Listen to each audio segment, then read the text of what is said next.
Football!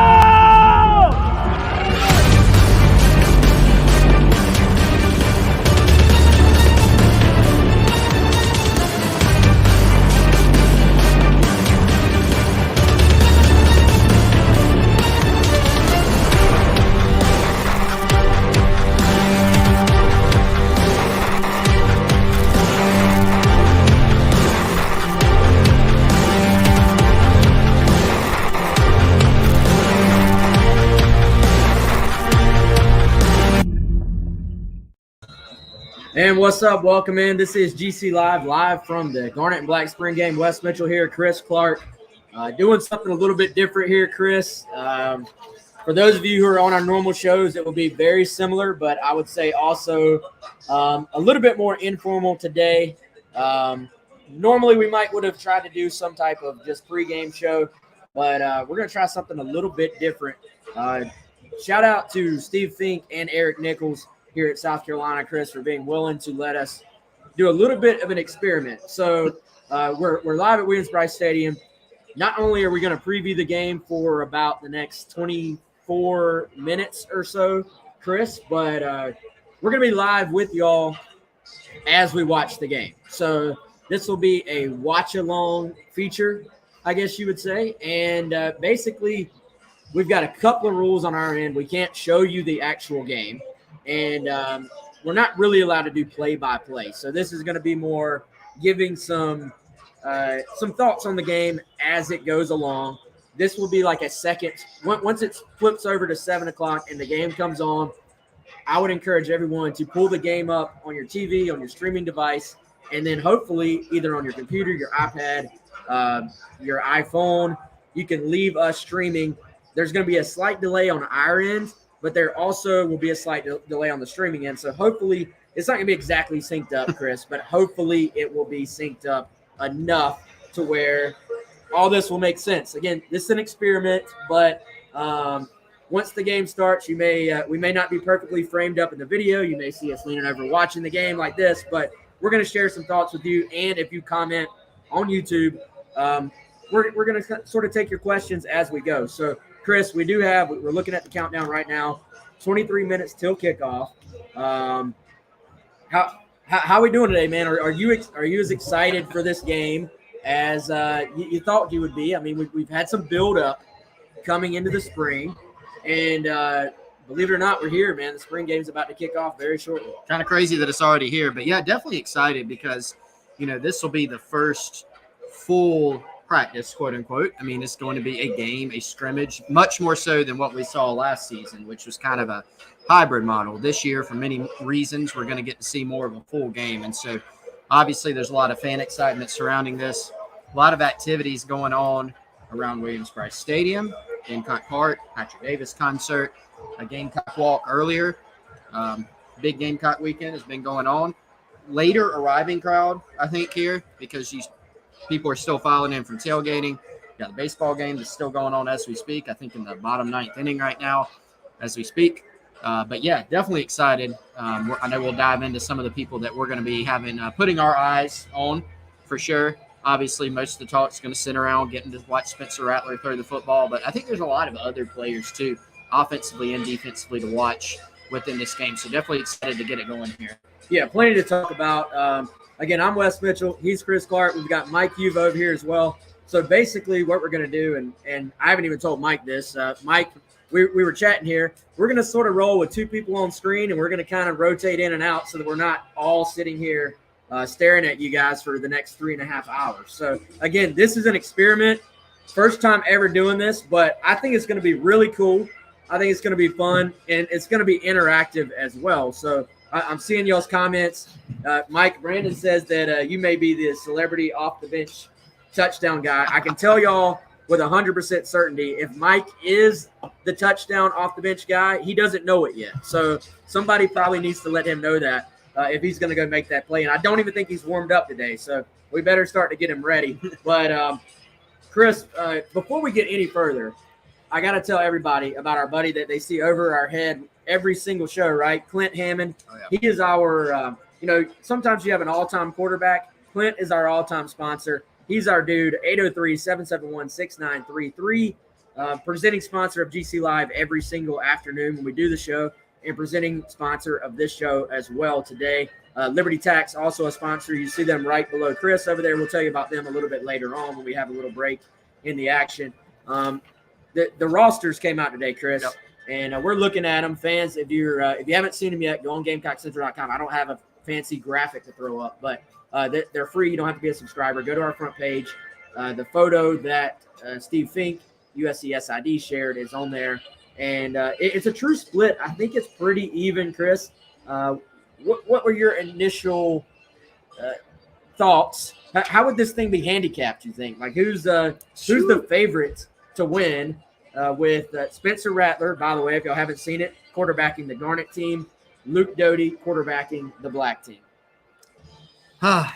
Here's the thing. I think they did try to split it up pretty evenly. I think you look at the Garnet team right here that we're looking at, you've got Spencer Rattler. Right. Now, you got to, without considering things like how much is each guy going to play, Spencer Rattler, interestingly, your two running backs, Christian Beal-Smith and Juju McDowell. Okay, solid group. Then you go to Trey Kenyon as the starting tight end. Basically, you have the starting five on your offensive line. Yeah. Right? So that's something. At receiver, you don't have Josh Vann, but you do have Antoine Wells. You got Xavier Leggett. Now, you go to the other side with Black. You got Zach Pickens. You got Boogie Huntley, who's taken actually some first-team reps this spring at defensive tackle alongside Zach Pickens. And then you've got Jordan Birch at edge. You got Cam Smith, the corner, top cover guy. So I think they did a pretty good job, running back, Lloyd. You got Doty, Gauthier at quarterback. So I think they've evened this thing out pretty well. I did think it was interesting, the entire basically projected starting O-line is with Spencer Rattler. Kind of interesting. Yeah, I'll go beyond interesting. It is the reason for it. That's by design, right, Chris. Right. If you're looking at how they split it up, I don't know, man. Let's nitpick. By the way, the spring game is supposed to be fun. Yeah. So we're going to break this thing down like it's a real game right now. You maybe, Chris, could have. I know they wanted to split Jordan and Jordan company, the two Jordans, put them on different teams. You maybe could have given Black the full D line, right? Because you gave Garnet the full O line. Yes. Right? That might have been fair, in my opinion. But to your point, man, Rattler has two really good backs in Bill Smith and McDowell playing behind that O-line. And then, by all indications, Wells and Leggett have both had outstanding springs. So, Josh Vann, obviously, like you said, on the other team with Luke Doty. But in a lot of these games, your proven guys don't really get. How much was Josh Vann going to get to go run around and play anyway? That's. I imagine they're going to want to let Antoine Wells go run around, go get comfortable, go play in this environment. So it really sets up for Spencer Rattler, I think, to have a pretty big day, Chris. None of the fans here came to watch defense, in my opinion. No, they didn't. They don't want defense. Vanderbilt's game, by the way, did you see their spring game score? Was it 3-2? No. Close. 32-32. Actually, some offense in the Vandy spring game, but it ended in a tie. Controversy. Thought that was kind of interesting. But, yeah, I mean, you're right. The fans want to see the ball aired out, okay? And so when you look at what you've got going on here, you've got a guy, Juju McDowell, who can be an asset in the pass game. You got Trey Kenyon, who right now is like your top tight end with Austin Stogner not here, with Jaheim Bell, who's, again, not a true tight end, standard disclaimer. But he's on the shelf right now. You got Beal Smith, a guy with plenty of experience, and you got this starting five offensive line. So, I think there's two aspects to it. One, this does set up for Spencer to have some success in the passing game, which is what everybody wants to see. This is for entertainment. This is for fun. But also it does, I think the point you were kind of making earlier, it sets him up for success. But also I think this is a practice. This counts as a practice. So it's a scrimmage situation. It continues giving Spencer and that offensive line a chance to develop that rapport and to continue to gel.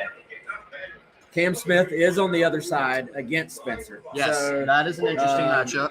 Arguably the Gamecocks' best cover DB. Yep. Although I do say I think Darius Rush quietly had an outstanding year last year. And I think it actually sets up pretty well for both those guys going in this year. You're starting to see Cam get some of that love, some of that national recognition. Yep. And but I got a feeling that Darius Rush, with the size, with the length, is going to quietly start to position himself actually in a position to get NFL draft talk as well if he can keep building off of what he's done so far. By the way, the great thing about what we're trying to do with this show, Chris, is we're going to be able to comment on just whatever we see, and it's going to be very fluid. It's going to be very off the top. And this is not one of our sponsors for this show, but we got to shout out our buddies at 360 Clean. Oh, yeah. We've seen the Beamer Ball is coming up, the incredibly named Beamer Ball, by the way, because it is a ball, but Beamer Ball is obviously a thing on the football end as well. So that's somebody was thinking with that name, but sponsored by 360 Clean. Shout out to those guys. There aren't very many companies out there doing as much for Gamecock athletics and Gamecock student athletes directly as 360 Clean and Barry Bodiford and those folks. So we'll throw them a free shout out as well, Chris. Absolutely. Doing huge things through Garnet Trust. Big weekend for Garnet Trust. New membership levels. Go check it out, GarnetTrust.com, if you want to learn more. Really cool stuff for student athletes through NIL deals. Chance to connect with student athletes like never before, which is really cool part of the NIL era. So really excited about that. Wes, weird transition, but I just noticed this. Mm-hmm. Baseball won on a walk-off sack fly, according to our guy, Will McLean. Will, you better be telling the truth, buddy. Yeah, what if he's not? He's lying. Ole Miss won. He got the team wrong. The format of the game, we know it's going to be 4 quarters as opposed to kind of this half practice thing that we saw last year. Game clock, 2 12-minute quarters, 2 10-minute quarters. Will we have a running clock on either of those? It does not say. I doubt it. Maybe the 10-minute quarters. Maybe but I would think you probably wouldn't, if you were going to run it, wouldn't you have just had 12-minute quarters and run it? And then run it? That'll go by fast. Yeah, 10-minute. Just shorten it up a little bit. This will be a pretty quick game. Be pretty quick. Drives start on the 25-yard line. So I guess no live kickoffs, but they will kick extra points and field goals when applicable. And just to go over this, one more housekeeping items. We do have an injury list here. No surprises that I see, Wes, but we know DeCarrion Joyner, Jaheim Bell, those guys will be held out. Dylan Wanham, E.J. Jenkins, Rick Sandage.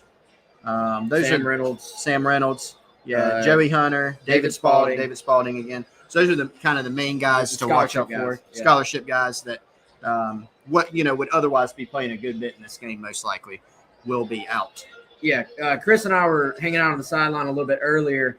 There's a who's who of just Gamecocks. Like you got former Gamecocks down there, you got future Gamecocks down there, you got current Gamecocks down there.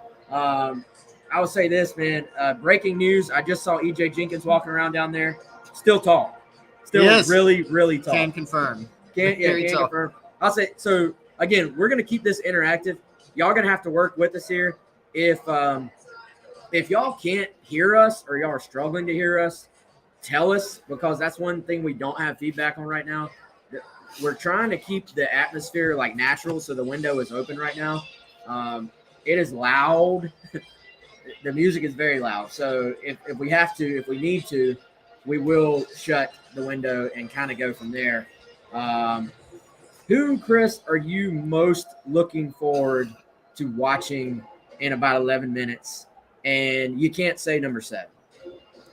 Yeah, I mean, that is so obvious at this point that I feel like it's almost boring to say that anyway. So I would have said some other people. For me, I've got a few of the receivers circled. I think everybody hopes to see some offense in this game, of course, as we said earlier. So I'm looking at Antoine Wells to be the first extended look that we've had at him in a scrimmage type situation. Marion Brown, who we've heard has had a really good spring. We know he's a tough cover. We saw some of the flashes of what he can do and how he can be used in this offense in the bowl game. So he's actually on the black team, is Marion Brown, alongside Josh Van. So those are a couple guys. Xavier Leggett, too. I mean, that's another one I really want to get a good look at. Defensively, Devontae Reed at safety. Just want to see how he comes down, runs the alleys, what he looks like in coverage. And Mo Kaba is another guy that, is going to play a much more significant role this year behind Sherrod Green and Brad Johnson. He's going to be a key reserve. But he's made some plays this spring. He has. And so for those curious, you said Wells. Yep. He is Team Garnet today. Leggett, also Team Garnet. Kaba, also Team Garnet. So it appears you are – who are the other guys you said? Or are you pretty strongly Team Garnet today? Well, I think Team Garnet is certainly what I would lean towards. Marion Brown is black, and Devontae Reed is also black. And Devontae Reed is opposite R.J. Roderick, who is on the Garnet squad. So just another interesting thing there. There's a pretty interesting split in the DBs. Got Darius Rush, Marcellus Dial on Garnet, and Isaiah Norris, along with R.J. Roderick. And then on the black, you have Cam Smith and Devontae Reed. Woo, that was scary. Yeah, we are less than 10 minutes away from kickoff. You may hear them in the background. The band is playing the national anthem. We're getting ready for kickoff. A good crowd is still rolling in here. And Travis, our buddy Travis Edwards, loyal watcher, viewer, listener, says TJ Sanders. That's certainly a guy we've all been very curious to watch play today. TJ on the Garnet team. So you mentioned something earlier that caught my attention, Chris. And you said that Boogie Huntley, has been taking some reps with the ones. And I think the two Jordans, if this thing was kicking off for real today, the two Jordans are starting out there on the edge. Zach Pickens is starting inside. Would it be Boogie Huntley, you think? Would it be MJ Webb, who quietly had – would it depend on the opponent? Would it be would it be MJ Webb if they were facing a under center run based team? Would it be someone else if they were facing a spread team? Who do you think is the guy that would be rolling out there alongside Zach Pickens? And it seems like a 3-person race, possibly, or 3 main guys in that mix. MJ Webb, like you mentioned, Boogie, and Taka Hemingway. Still playing inside. He's had a really good spring too. Do you go with MJ Webb because of that experience factor? I don't know. God, that's really hard to call. I do know that Boogie's taking some first-team reps, but so have some of the other guys. Yeah. Maybe you lean towards him. But MJ Webb's a guy who played a lot more than we even anticipated going into last year. He passed some of those other guys, those younger guys. He was able to hold them off, whereas we thought maybe MJ Webb would be much more of a kind of a back-of-the-line reserve, in my opinion. To his credit, he played very well and earned a lot of playing time. He did.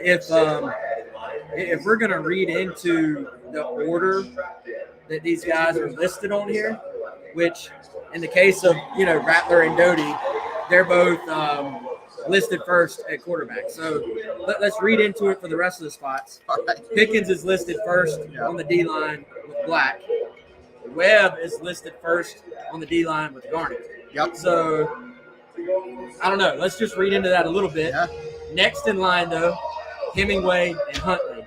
So it really wouldn't be a shock to me, Chris, if just in some variation, that's your 4 that are rotating. Yep.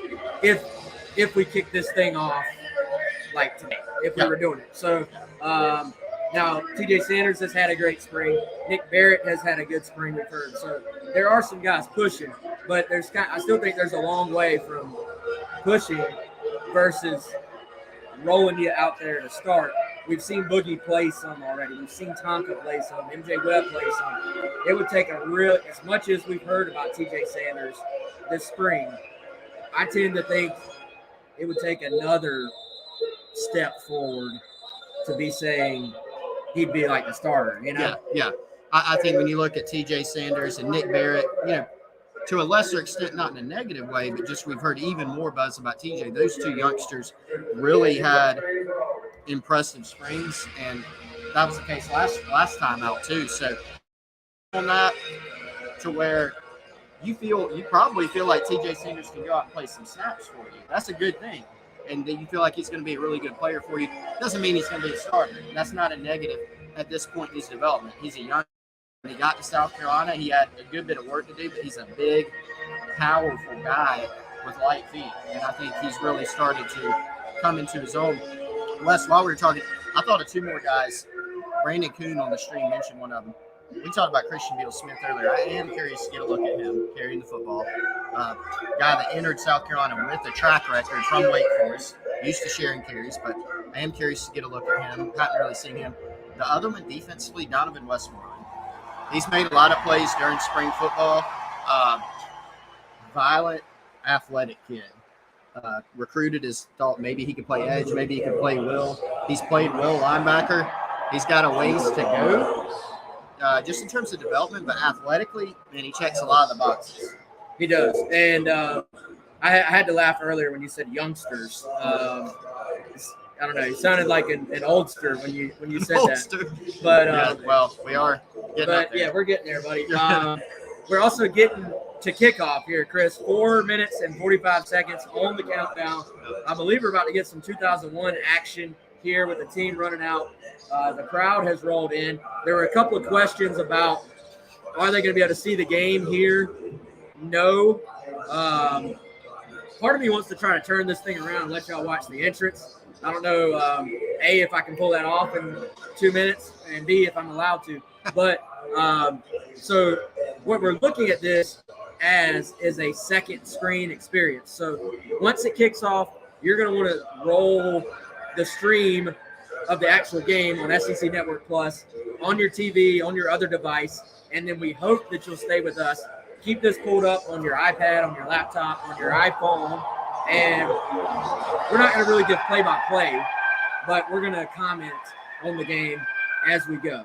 And we will shortly bring in Mike Uva as well. We got a three-man team in here. We're going to sort of give you two guys that will be talking at once. I'm sure you probably hear some of the natural sound in the background. 2001 hitting right now. 3 minutes and 30 seconds to go. The crowd, the crowd for it to be a spring game is pretty loud so far, Chris. Like, we may have to shut the windows here, but I would say the lower bowl is not full, but the lower bowl, especially right under us, on the west side, looks pretty full. East side, somewhat full. The students are still listening to Sean Kingston, I think, because apparently he was having a concert here. So there may be some students rolling in a little bit late. I still see people right out there on George Rogers Boulevard trying to get in too. So I'll be very curious to see what type of crowd we have when it's finished up. Chris, we had somebody asking about some recruits on here a second ago. Before we get this thing kicked off, let's talk about that a little bit. Dylan Lonergan rolling in, 2023 four-star quarterback. Several big offensive linemen here. Several signees here. Trayon Webb, four-star running back. He made it in. Who are some guys? I know we had a full list earlier. Who are some guys that I think, by the way, before we get to that, really cool moment here, Chris. Full South Carolina team going up to the former players who just competed in the alumni game, hugging them, dapping them up, catching up with them. Really cool moment here, about 3 minutes until kickoff. But, yeah, recruits, people always want to hear about that. Huge opportunity for the Gamecocks today as far as recruiting goes. I think top to bottom, in a general sense, I was telling somebody this earlier on the sideline, this is one of the better groups I can recall, in recent memory, just when you look at all the different positions. There's not one specific loaded position over another. Dylan Lonergan, who for some time has been their top 2023 quarterback target. Jalen Johnson, Trayon Webb, a couple of their top 2023 running back targets. Several defensive linemen, several O-linemen, like you said. Just a lot of players.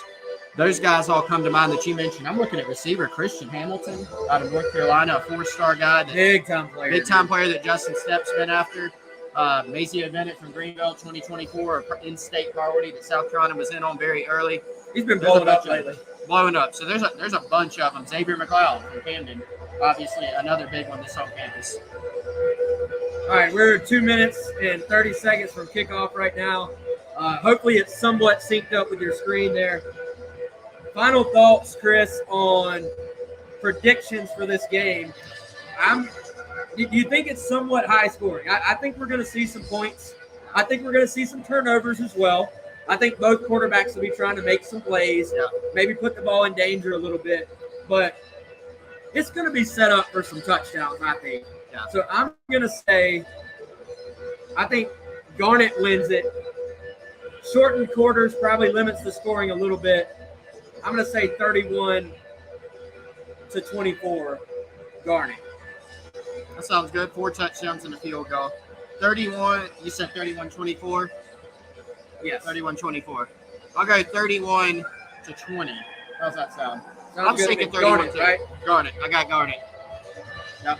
Yeah. All right, so you hear Sandstorm blaring in the background. Mikey, I can't tell if you're up there or not. I'm going to let you slide in here in a second if you want. You want to get down here for a little bit? Do what? I just come down here so we can keep it simple. We got to keep it simple around here. Around here. Yeah, I'm gonna let Mikey roll into my spot. All right. And then you can hang out with Mikey, and then we can do the little Cupid shuffle here and get rolling. We are about 50 seconds from kickoff. Mike, you want to slide into my spot? Sure. Tell everyone what's up. And I told them we're going to be sliding out, in and out throughout the game. Sounds good. Yep, so Mike Uva rocking the custom Gamecock Central polo. It's loud. Y'all let us know if there's any audio problems, but you should be able to hear us quite well. Wes Mitchell is going to stand here and get the nice view on the left. Well, I got to throw this out here. All right. I know I don't ever promote anything with Bojangles, but guys, if South Carolina wins the spring game today, if you go on my Twitter, there is a Bojangles contest, and we're going to give 5 Bojangle chicken sandwiches away. So I never like to promote Bojangles with Gamecock Central, but with this one, I feel like I have to throw that out there. If South Carolina wins the spring game, if they win, yep. All right. Well, we'll all be watching and waiting to see if that happens. That's for sure. Again, just to let you know, for those of you who may be hopping on the stream late, Wes, big numbers on this show, guys. Tons of people on. Appreciate y'all being on. We are not going to do, play-by-play per se on this game, but we will let you know some of the things that we see. Came out firing. First couple plays of the game, saw Spencer Rattler throwing the football. Shane Beamer, Mike, right behind Spencer, down on the field, and deliberately set it up that way. He said that he was going to be down on the field, be involved with both teams. Again, split up the entire coaching staff, analysts, grad assistants, and on-field coaches are split up into 2 teams. Spencer Rattler's first pass there went to Antoine Juice Wells. And that's one of the guys that, I've been very, very high. Cox picked him up from just talking to different people. Another guy that I had an opportunity to talk to, one of my college teammates at Assumption, who's actually coaches over at Villanova and had a game plan against him. He's the type of guy that you have to know where he's on the field at all times. Now, talking to one of the coaches actually last night at the Bourbon event, they mentioned that it's about trying for juice. It's just being able to kind of just put everything together where it clicks. So he's not thinking. And that's not uncommon, especially when you come on into a new program. The speed's going to be a little bit different. And I think the interesting thing is sometimes when you hear speed, it's like, well, we know he's fast. No kidding. But our new things, you tend to play slow. So even with Spencer today, I wouldn't put so much stock if, there's hesitation, there's little hitches, or hiccups in his throw, right, where it's like, he's not going to, because they're still working from a timing standpoint. So, and it's not just with Juice and Spencer, but all these players on offense. That's why at this time of the year, most times the defenses are going to be ahead of the offense just because you're trying to, from an offensive standpoint, develop that rapport, develop that timing, and kind of go from there. Wow, we have some interesting things popping up right now in the comments section. You might have to take care of that. Great point. And I think that's one of the things Wes and I were talking about earlier, pregame, is just the fact that it looks like they're trying to set up the offense, the Garnet team, maybe both teams, but maybe more so the Garnet team where Spencer Rattler's the quarterback, set that up for success. Basically, the entire projected starting five offensive line with Spencer Rattler. Then he also gets Juice Wells. He gets Xavier Leggett, Trey Adkins, who's had a really good spring from our understanding, also in that mix too. We got to look at the punting kind of format, if you will, a second ago. Again, no live kickoffs or punts. And we saw that basically the punting was just a long snapper, a punter, and Josh Van fielding the punt. How about Doty right there? Doty first throw right across the middle. Gets up about 7 or 8 yards. Yeah, good stuff there. What do you want to see out of Luke today? Because here, I know there's going to be a lot of people that will be like, all right, Spencer's the starting quarterback. That's great. Regardless of who the quarterback is, the starter, if any team in the country knows that you need depth at that position, it's South Carolina, especially last year. Now, granted, that fourth quarterback that had to win, that was by choice, that was by design. Mm-hmm. But you went through 3 starting quarterbacks last year because of injuries. You need to have depth at that position. So it's good to see Luke going out there, being aggressive early, throwing the ball. And I think for me, I just want to be able to just see him move around a little bit. Just, try to show us the Luke that we were all expecting him to be for that injury, unfortunately, last year. Absolutely. Good point. And by the way, I mentioned the punt earlier. Offense with Rattler just short on that first drive. So they went 3 and out, punted. Luke's the second quarterback out now. I think the biggest thing with Luke, number one, just his health, right? Because he is coming off that major injury. And so it was pretty evident even early in the spring that I think he was doing even more than we expected. Early on, we were told he was going to be kind of limited, and he looked pretty good out there. Now he looks, of course, got the green jersey on. He's not going to be live, but looks good out here. Yeah, I think it's exactly what you said. Having the chance to develop. You look at like Luke's career trajectory. He's been put into the fire a lot. Yeah. His first year, he's splitting time between quarterback and receiver. Gets thrown in midway through a game. Then he's, the starter. All the while, A, he's a freshman, and B, he's been splitting positions. Even last year, he's still a very inexperienced guy in a new offense. And then he gets injured. So him just having a chance to develop, show his athleticism, just broke the pocket there for a short scramble, and come out with confidence and just be able to deliver the football. We saw some of that early on this drive. No, that's what it is. You could say the same exact thing for a guy like Marshawn Lloyd, and we've hammered that with him, whether it be during press conferences or the Garnet Trust interview that we did with them, and just him and I just talking a lot off camera about it, that mental side of it. A lot of the same things, and it's a different injury, but a lot of the same things that you say about Marshawn Lloyd trying to come back from a mental standpoint from an injury, you could say the same for Luke Doty. Now, of course, and you guys know this, and the people that have followed him going back to his days in Myrtle Beach, you guys understand that he went through numerous injuries. He's someone that has gone through a lot of injury, different injuries, of course, but it's that mental side of it. Definitely he's mentally tough. But when you go out there, how much are you going to be thinking? Because those lower body injuries, they're just different. Not to be the guy that, talking about rec basketball, YMCA, but I had 3 injuries in college. The one that was the toughest to come back from was the lower body injury. Yeah, so Mike's just talking about Marshawn Lloyd and the injury, and he doesn't look like he was thinking on that move. Spinning around like Booker T. Yeah, Marshawn just get a chance to watch the replay. He just juked 3 defenders out of their shoes and then ran through a safety. Wes, you want to hop back in here, man? Yeah, sure. Just gonna lean this back a little bit. Yeah, we're keep on poking over, trying to look at it. Doing the best we can, y'all. This is a new feature, but we're going to try to keep it very informal. In Sydney, it's on SEC Network Plus. So if you have the ESPN app, you have like a smart TV, that's the easiest way to be able to do it. Just unfortunately, it's on the Plus channel today. Yep, it is what it is.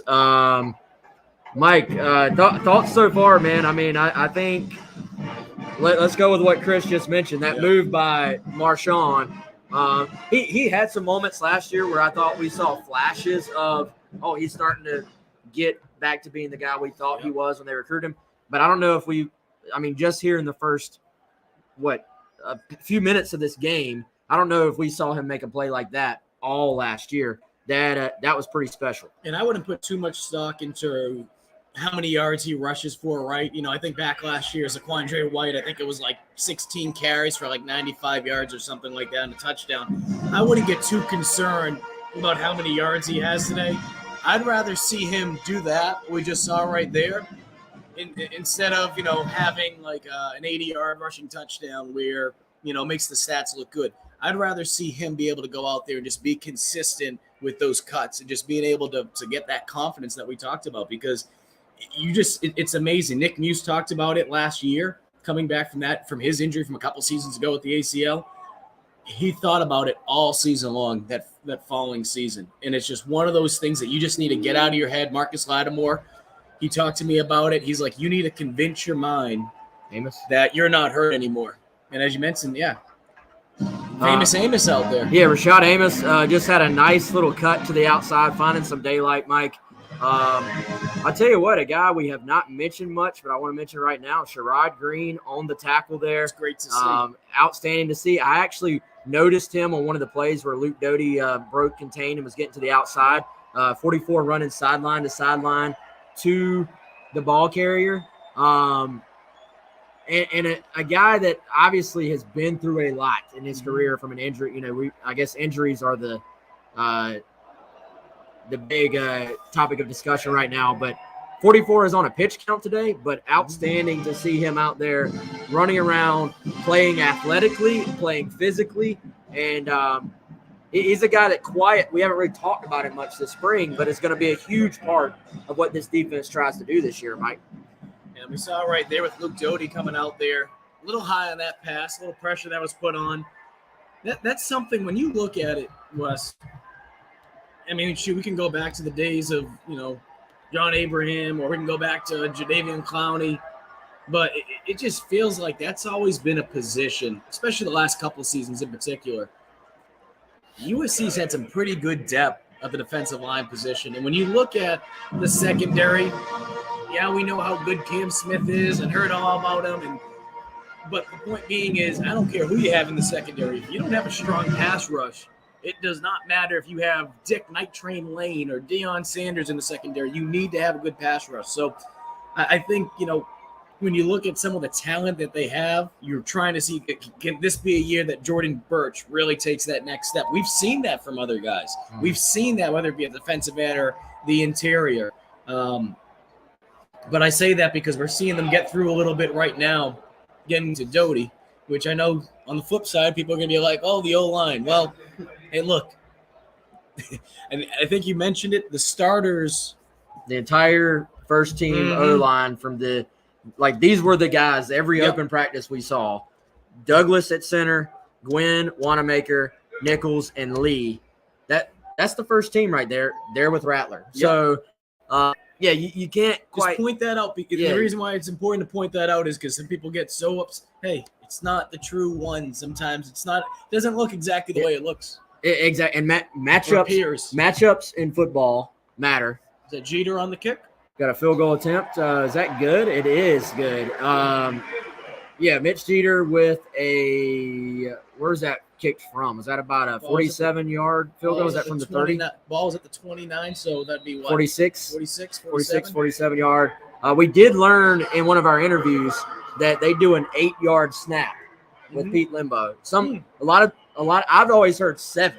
So it's 7 and 10, 17 is how you do the math. But in our Parker White Garnet Trust 360 Clean interview, he said Pete Limbo, who, as you know, is very detail-oriented, was an 8-yard guy. And I'll tell you this, as someone that I loved playing special teams in college, I can tell you as they introduce Lamont Paris, who's in the building, he's on the Jumbotron right now. I know it sounds silly, but a lot of teams are used to practicing against the 7. And from a timing standpoint, it can screw things up. It can screw your footwork up and your bend point and your block point when you practice it. So I know it sounds silly, but that extra yards can really change things. What you need to be able to do is you need to be able to find a strong long snapper because you have to go an extra yard. So the operation time can be a little bit slower in terms of trying to get it off. So you need to be able to have someone that can get the ball there, and you just got to be consistent with it. You can't practice. You got to make sure you're practicing every freaking day 8 yards because it's amazing how much just that 1 yard can change the whole operation time for special teams. Well, and hopefully I'm getting this right. Parker White told us that when Pete Limbo got here, they were having this discussion and they're talking about were they going to do 7 or 8, and Parker said, "Well, yeah, we've done 7," and Limbo said, "Well, I do 8," and then so they did 8. There was no actual discussion, but good to see Mitch Jeter get out there. So we are. Okay. That's actually great information. Thank you, Travis. And we're trying not to really do much play-by-play, but we do also want to discuss what we're seeing to an extent as Rattler and company hit the field again. But Mike, Mitch Jeter, Yep. Not to put too much stock into it, but first time in front of this crowd, he knocks it through. That's a good thing. Well, and if you're the guy that's kicking first, I mean, you have the opportunity to earn that starting job. It's your job to lose, right? So to be able to go out there, make that kick, it's a rehearsal right now. This is a giant long rehearsal and job interview, if you will, for all these special teams players. You can say that for a lot of players, but for Mitch Jeter in particular, he understands, and he talked about it during the Garnet Trust interview. He's had an opportunity to learn from a guy who obviously leaves here as the all-time leading scorer in Parker White. And he knows that it's not going to be easy because of the guys that South Carolina is bringing in from the transfer portal and the depth that they have made with special teams. But that just goes to show how much they value it and how important it really is. I mean, shoot, you think of some of those games last year, Wes, some of the wins, some of the losses. I mean, a couple points here, a couple points there. I mean, South Carolina easily could have had 9 wins. They easily could have had 4 wins, So, I mean, you need to have a dang good kicker. Go ask Alabama some of the losses they've had over the years, right? That kicker is usually the one that comes up a little bit short. Definitely, man. And had a question from Brad on YouTube. Who is 92? That's Tyreek Johnson. Long time. He's been on the team for a while. Has dealt with some injuries as well. Has had a solid spring. He's one of those guys working, trying to get into that rotation at defensive end, at those edge spots. And there may be a role for him there. We will see. By the way, Spencer Rattler starting this drive. Hopefully we get enough little bit of buffer time there, Mike. A beautiful throw to start the drive off of play action to what I think was Xavier Leggett. What I've been very impressed with him, and you'll see in this play coming up, he's very good with his feet. He keeps his feet active. It's not the exact same way as like Peyton Manning, but he keeps his feet active when he's in the pocket. And when you do that, 1 or 2 things can happen. One, you can get over anxious, throw passes, everything concealed, or you're able to kind of just keep things going with the rhythm. So with that, the importance with that is being able to, number 1, have patience. And number 2, just being able to trust your guys and not try to force something to happen.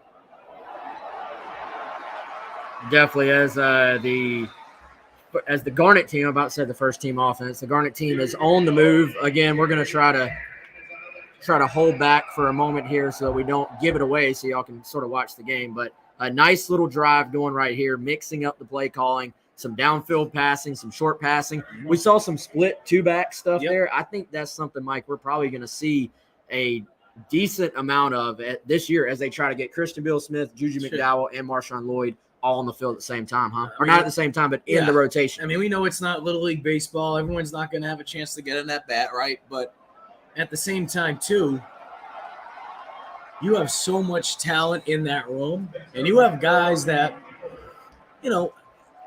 obviously change of pace backs in comparison when you look across the board with some of the skill set. But a lot of these guys can make a difference in the passing game too. They can, they can catch passes.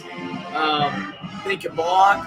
I asked Marcus Lattimore this question. I said, Marcus, when you're in a room, whether that be at South Carolina, even when you went to the 49ers for your quick stint there, and there's so many talented running backs out there in that room with you, what is the best thing that you can do to be able to really stand out to stay in the field? He's like, block. He's like, I've never met a coach that will take someone off the field at running back if they know how to block because they can trust you. So when you look at, being able to get yards, that's great. But at the same time, too, how can you find a way to stick out from the rest of the crowd? That is what Marcus said. He's like, if you can find a way to block and be a guy that they can depend on, you'll see more reps out there, more snaps, and that will lead to more touches as well on the ground.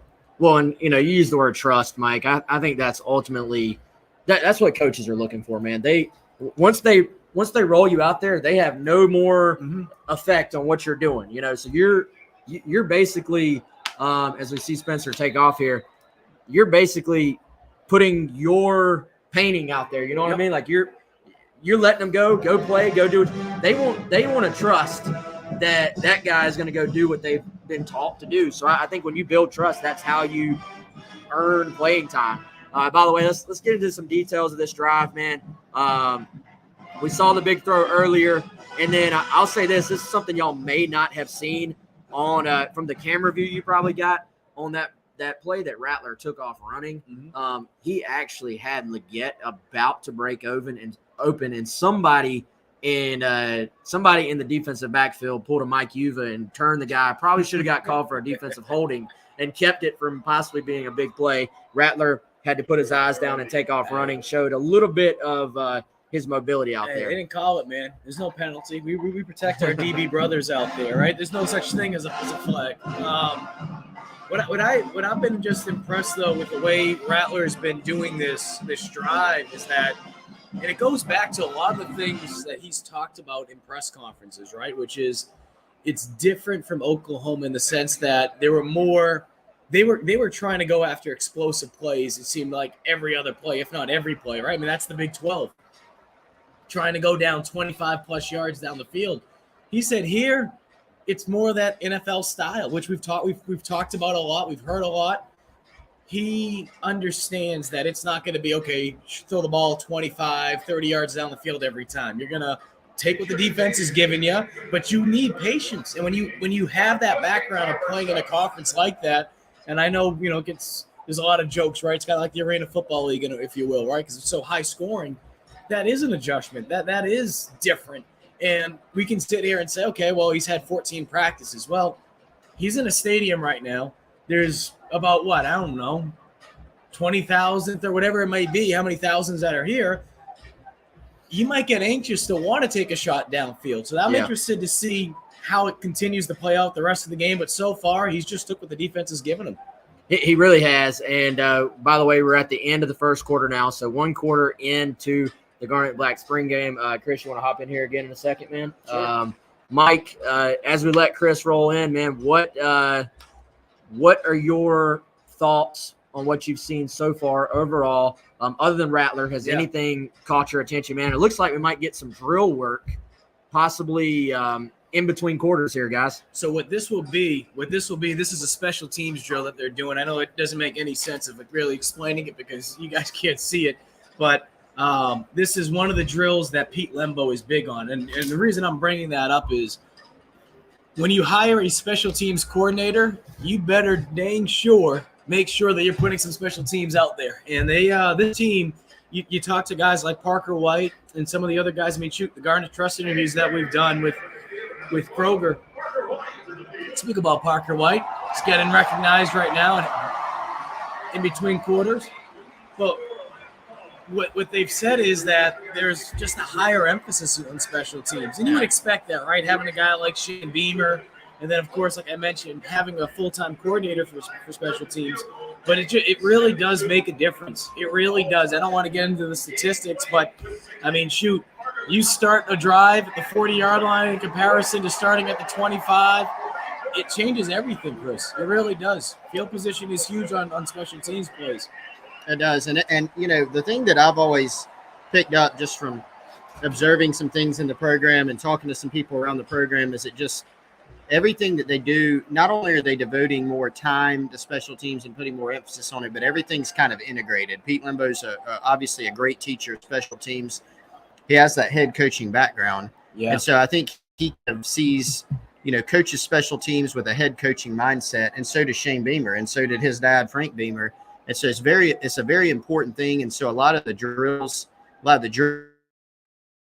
special team circuit, it's not just, okay, this is a special teams drill. It is, but it also applies to offense and defense. And so when you integrate it like that, you're devoting time to their special teams drill work, but you're also making your offensive and defensive players better in their own lanes as well. So really you're kind of getting a 2-for-1 for those guys. So, as this drill is about to get started. But, first, no score after one, although Spencer Rattler and the Garnet team do still have a drive going. Debo Samuel on the Debo sideline Samuel. signing autographs. It's good to see Debo back. Really good turnout. It looked like I did not get to make it over there last night, Yeah. Mike, with several events going on. But there's Ernest Jones as well. And I love this drill that they're doing right now, and I'll kind of explain. I had an opportunity to watch some special teams footage with Coach Limbo last month, and what I like about the drill that they're practicing on right now, these are talking about the little things. And as you mentioned, the Super Bowl champ Ernest Jones here. Yep. What I like about the little details they practice on is, the drill that they're doing right now, guys, to kind of describe it to you, they don't have, 15, 20, 30 yards of space in between. Everyone thinks, all right, special teams, there's all this space. Well, you don't get a lot of work done when there's so much space because guys can miss blocks. So at least with this, you're practicing just turning around, finding your man, and just picking them up. So that's what that drill is. But I share that because it just goes back to just how detailed-oriented they are with special teams. There's things that everyone talks about how Beamer is a special teams-minded guy, which he is. Comes from obviously one of the greatest special teams minds of all time, Frank Beamer.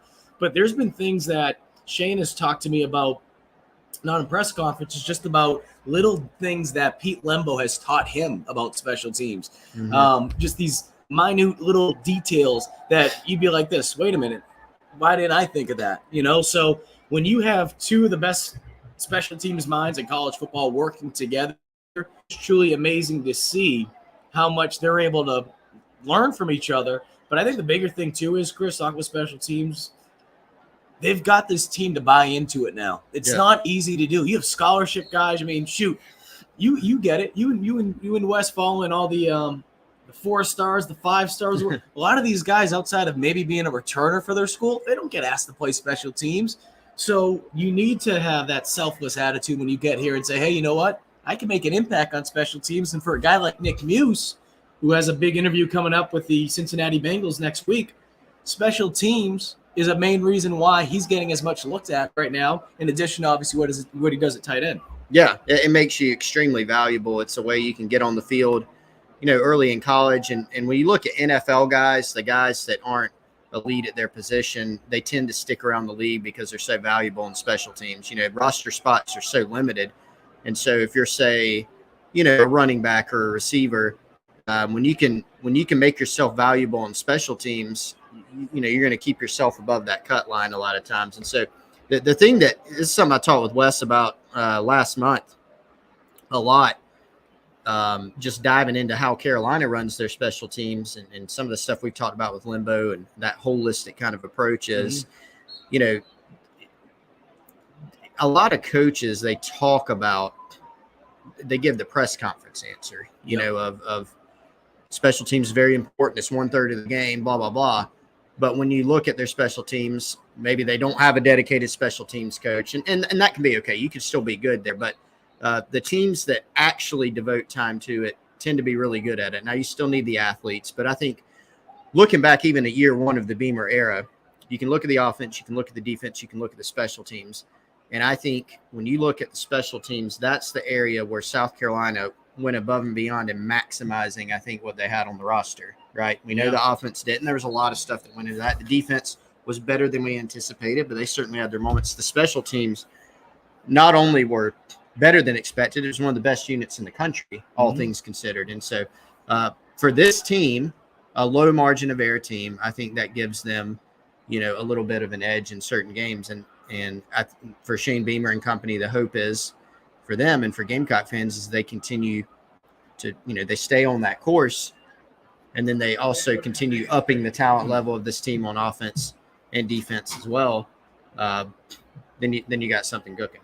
Well, and think back, and you mentioned just the instant change we've seen with special teams. I think back to the first game of the Beamer era, right? I mean, Debo Williams going out there, making a difference, blocking some kicks out there, blocking a pair.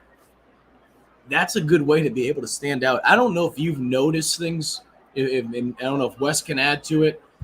When you talk with some of these recruits now, do any of them bring up special teams at all? And what I mean by that is especially when you know that you have two guys that are so focused on special teams, and the fact that they've dedicated a coordinator spot with Pete Lembo, I'm interested to see if that's something that you're noticing more maybe in comparison to the Muschamp era and just years before when they didn't have a special teams coordinator. Are you hearing any feedback on that? Yeah, you certainly hear it from, some of the specialists. And look, a lot of the specialists that they recruit are going to be walk-on candidates just because of lower numbers. But you definitely hear of that reputation, even from players who are maybe potential returners, or maybe even just say DBs who would factor in a lot on special teams.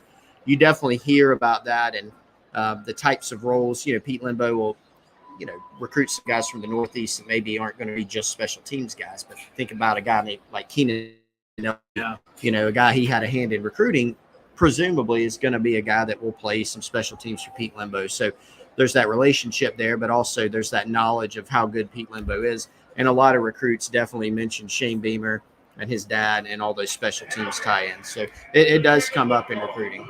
Yeah, and I think too, when you just look at as they recognize women's basketball, the national champs on the field, that's what the ovation is. They didn't throw Wes Mitchell up on the jumbotron. That's not why they're cheering. They're cheering for the champs. But I just think when you see how guys raise their draft stock because of special teams, and you look at it, right? You can look at punt returners. I mean, more so returners, right? And punt return, because kickoff, that's awesome. George Rogers and John Staley hugging it out on the field.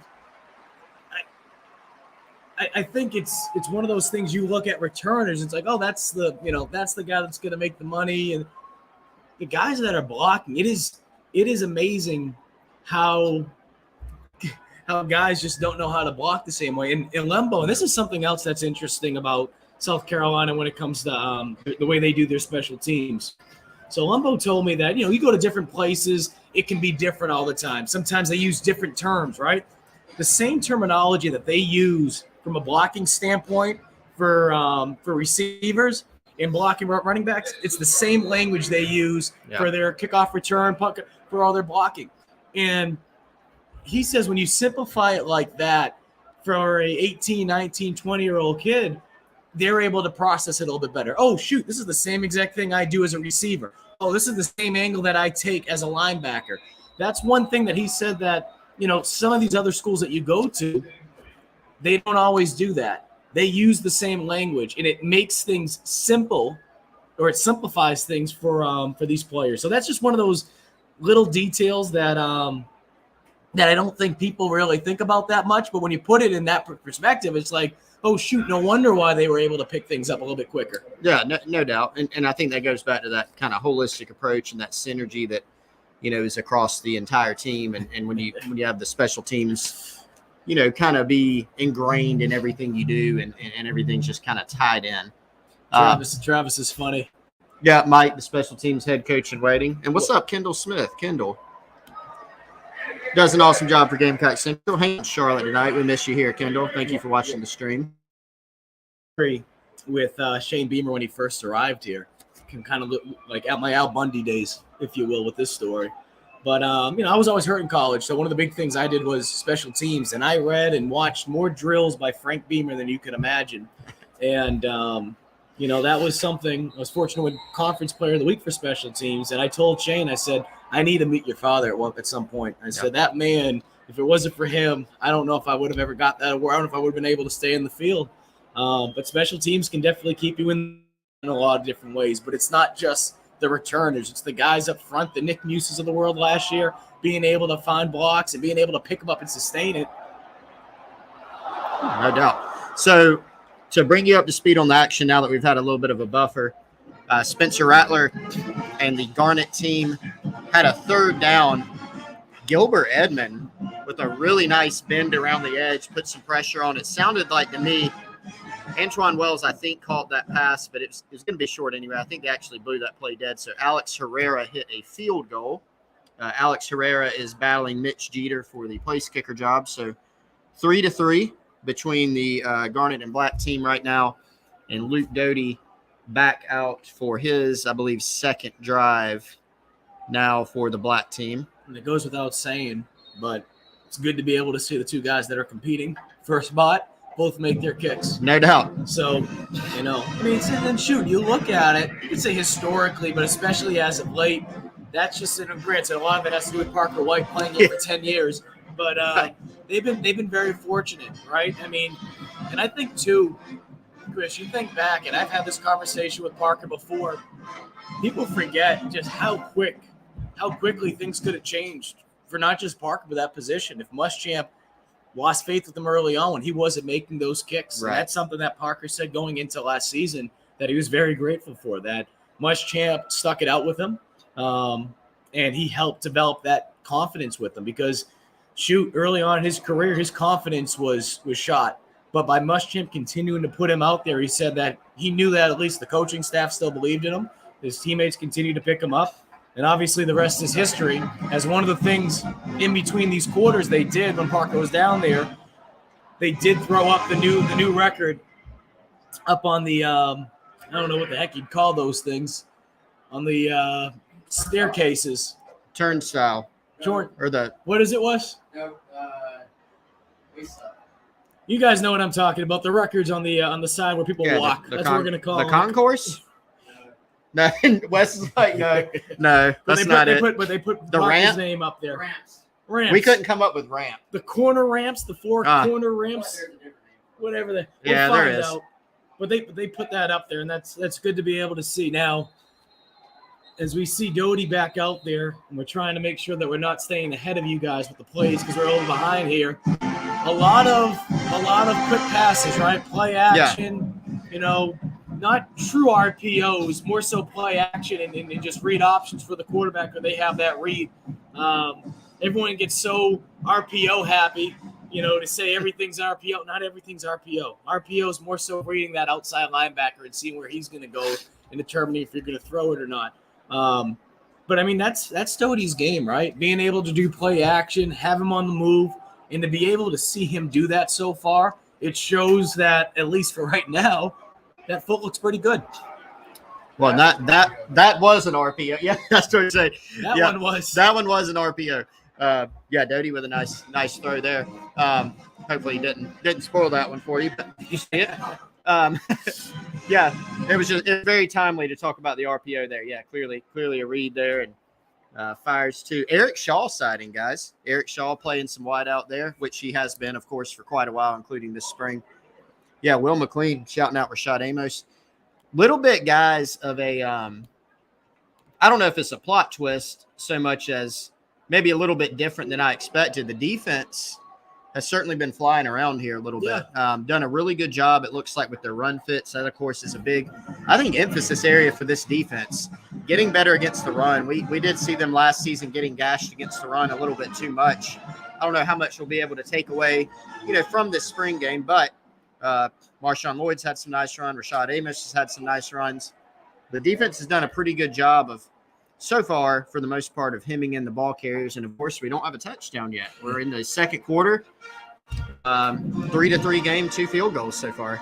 And I'm sure no Gamecock fan's going to read into that too deep and start panicking that the offense is a move.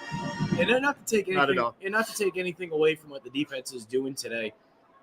As we mentioned earlier, at this time of the year, spring ball, even at the beginning of fall camp, even though they did have 14 practices going into this, the defense is going to be ahead of the offense. Yeah. And you look at the situation that you have off point, right? Luke Doty come back from an injury. You have a new quarterback in Spencer Rattler. You have so many new faces offensively too. There's still going to be learning. There's still a lot of learning to be done. They're going to be playing a little bit slower. And it goes back to what we were talking about with Juice.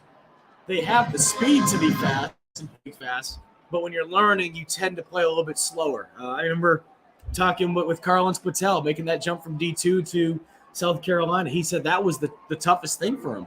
But once he was able to get it to click, notice how he started pretty much the back half of the season at nickel. So it all depends how quickly can some of these players pick it up. A guy like, obviously, Rattler having the opportunity to play Power 5 football in the Big 12, he's going to probably be able to pick it up quicker than maybe some of the others. But I just think if you're able to just get these reps and just get that confidence with what they're teaching you as quickly as you can, it's going to certainly help the team because it's going to be a long season. It's tough early on, Chris, right? I mean, you look at that schedule, Arkansas week 2, Georgia, the 3rd game of the season. You hope by then that they're able to get caught up to speed with everything. Yeah, for sure. And, this offense, of course, with the spring game, some of the best players are split. You do have Rattler in the starting offensive line. Pretty much you got the running backs are kind of split. The receivers are split up. You don't have Jaheim Bell. You don't have DeCarrion Joyner. You don't have Austin Stogner. Will be here in the summer. Corey Rucker, transfer from Arkansas State, figures to factor in, probably pretty substantially with this team. Mike, we did think we got a big enough buffer there. First score of the game. Yep. You mentioned earlier some of the Oklahoma-style offenses. That looked like an Oklahoma-style play. It was Luke Doty at quarterback, bringing Chad Terrell, who's done really selfless act for Chad Terrell, who's a receiver by trade. They are super thin at tight end right now, and he's been playing that tight end position. So he lined up there, came across the formation, and that was a play that's a Luke Doty bread and butter play right there. You make a read, get him moving a little bit, quick pass. Chad Terrell makes a nice move, turns the corner, and scores. So that'll make it 10-3. Black now ahead of Garnet here in the second quarter. We have another. You got an upset brewing. An upset is brewing in more ways than one, and I'm gonna let you jump back. Well, shoot, that Bojangles giveaway's on the line. If South Carolina doesn't win, they're going to do another special teams drill right now, but they're introducing some of the former players that are here. Got Ernest Jones, Debo Samuel. I'm trying to see what that far is. I think that's Mike Davis. Mike Davis here. Debo getting a huge ovation. Chris is shaking his head over here. What did one of you say on the message board? Chris is shaking his head at you. But, Mike, so touchdown drive there. Let's talk about what we saw a little bit. 2 things. Rashad Amos has had a pretty good day so far. Yeah, I'm trying to remember who pointed that out a little bit earlier. He showed that I think it was Will that pointed it out. And I think it goes back to what Amos was talking about the other day in his press conference. They look at him and they're saying, hey, you can do multiple things. I mean, we talk about it all the time with a guy like DeCarrion Joyner, right? The Swiss Army knife, the cliche phrase that we all like to use all the time. But Amos is another guy that can do that for you. He brings so much to the table. He can make a difference in the run game. He can make a difference in the passing game. And talking about it before from a running back standpoint, how the heck do you stay on the field? He can also block too. So it's a very, very jam-packed group. When you talk about the talent in that running back room, I mean, shoot, I don't know how you kind of stack it right now in terms of, all right, this is your starter, because I would not be shocked, just like last season, Wes, if we have situations where you see a guy like Juju start one game, and then the next game you might have a guy like Marshawn Lloyd start. Christian Beal-Smith, as he continues to get more comfortable with this offense and just comfortable in Columbia as well. Yeah, man, I think you look at those guys, and I've felt like Christian Beal-Smith, you used the word trust earlier. Yeah. Beal-Smith, the way the coaches talk about him and the maturity, the way he handles himself, the amount of emphasis he places on as we have a block punt. Beamer is fired up right now. But is he fired up because they blocked it or because they let him block it? Like, that's who, how do you handicap that? He's going well. I don't know what Beamer is. Tell you what, I wish my old college coach was going to come down here. He talked with Lembo and Beam about being able to come down to the guy that recruited Carlin Patel, and he reminds me a lot about Beamer. So the reason I bring that up is because I try to think like what he would say, in a situation like that. It all depends. The angle that he's focusing on right now. Yeah. So my guess is seeing that he's probably more irritated that they gave up the block kick than anything else. And he'll, and the other reason why that tells me that is because you see the hats right now out there. I don't know if it's necessarily the scout team right now. They're more so focused on the punt team. Yeah. So that's the reason I bring that up, though. And I don't know if y'all I mean, y'all tell us, is the broadcast showing this stuff too, or are they just showing the game? So right now you have a couple of different punt teams that are rotating in to work on that. And Nick, Marshawn is out there. He had a very nice run. If you missed it earlier, Beautiful run. Was probably he's with Luke Doty's side. Yep. He had a nice run, juked a couple guys, broke some tackles. I mean, he's looking good, and it goes back to everything that we've been talking about. It's a broken record. I know he's sick and tired of probably hearing it. He kind of smirks because when I say, hey, look, I got to ask you. He's tired of you guys asking about it, probably. But how are you feeling more so mentally? And he said it. One of the things that I give him credit for admitting, that first practice of the spring, he thought about it. He said he was thinking about that injury. It wasn't until that second practice, and he went back to what Marcus Lattimore told him, which is you have to convince yourself that you're 110%. You might not be. We think that he is, though. We know that he is, but you need to convince your mind. It's one thing to be physically back. You need to be able to get mentally back. So I know it's a broken record, but you could say the same for a guy like Luke Doty, as we alluded to earlier before. You need to be mentally there. You can't be like, okay, every time I make this cut. So far with Marshawn, he's looked very good. Luke's been looking sharp. He looks like, the old Luke that we know, which is being able to use your feet a little bit too, right? We know he's not going to be scrambling for 20, 30 yards right now because it's a spring game and they're tagging off the quarterback. But just being able to see a lot of the quick stuff, right? Whether it be the RPO, whether it be the read option, whether it be the play action, and being able to have him, run out the other side. They've been doing a lot with him in terms of asking him to use his feet. Definitely, man. And I think, again, Amos has caught my eye. Great for Chad Terrell as an individual to see a guy that's been through what he's been through, to get to go out there, make a play, score a touchdown. I'll say this, man. The blocking on that play was outstanding. It looked like Josh Vann, I think, out there on the edge. That blocking for the receivers, for Justin Stepp, for this entire coaching staff, is a huge priority for the Gamecocks. So for those guys to get out there and block on the edge the way that they did right there, I think that's Josh Vann right there. We got some. We're going back and looking at that touchdown for beautiful block. We're going to give the Chad credit Terrell. to Six. As we have another Spencer Rattler drive about to get started here. But and that's something that I've noticed too. And this isn't something that's, we saw how the offense looked last year. And people can say what they will about Marcus Satterfield. I think the concepts of what he's trying to implement can be very successful. We're seeing that right now because it's really tailored to the strengths of this offense. Now, look, when you come in as a first-year offensive coordinator with a new team, you have an idea of what you want to do. Now, granted, you can use a quote by Mike Tyson. Everyone has a game plan until you get punched in the face. They got punched in the face when Doty got hurt at the beginning of training camp. But now they understand what they have to work with, right? What we saw there with that touchdown from Doty to Chad Terrell, you're seeing a lot of just using the speed, right? The speed, the misdirections with everything gets set up. So on that one play that touchdown, that looks like a normal block. That'd be a blocking assignment that you would see Terrell go there that way. So I really like what they've been doing from an offensive standpoint. I know we're not seeing the points right now that some fans would like to see, but just the overall concepts right now I'm liking. And I really think when you start adding guys in like Austin Stogner, Takarion Joyner gets healthy, you see Jaheim Bell out there when he's healthy, you have these guys getting back there. It just makes sense what they're trying to do schematically. Well, I think, Mike, it worked. Like, the plays work. Like, It's not like they're running. It's not like they've designed and implemented plays that don't work. I think the key to South Carolina offensively this season is I think they came in almost a little bit too aggressive in a sense of they wanted to do so many different things on offense last year. And I think, man,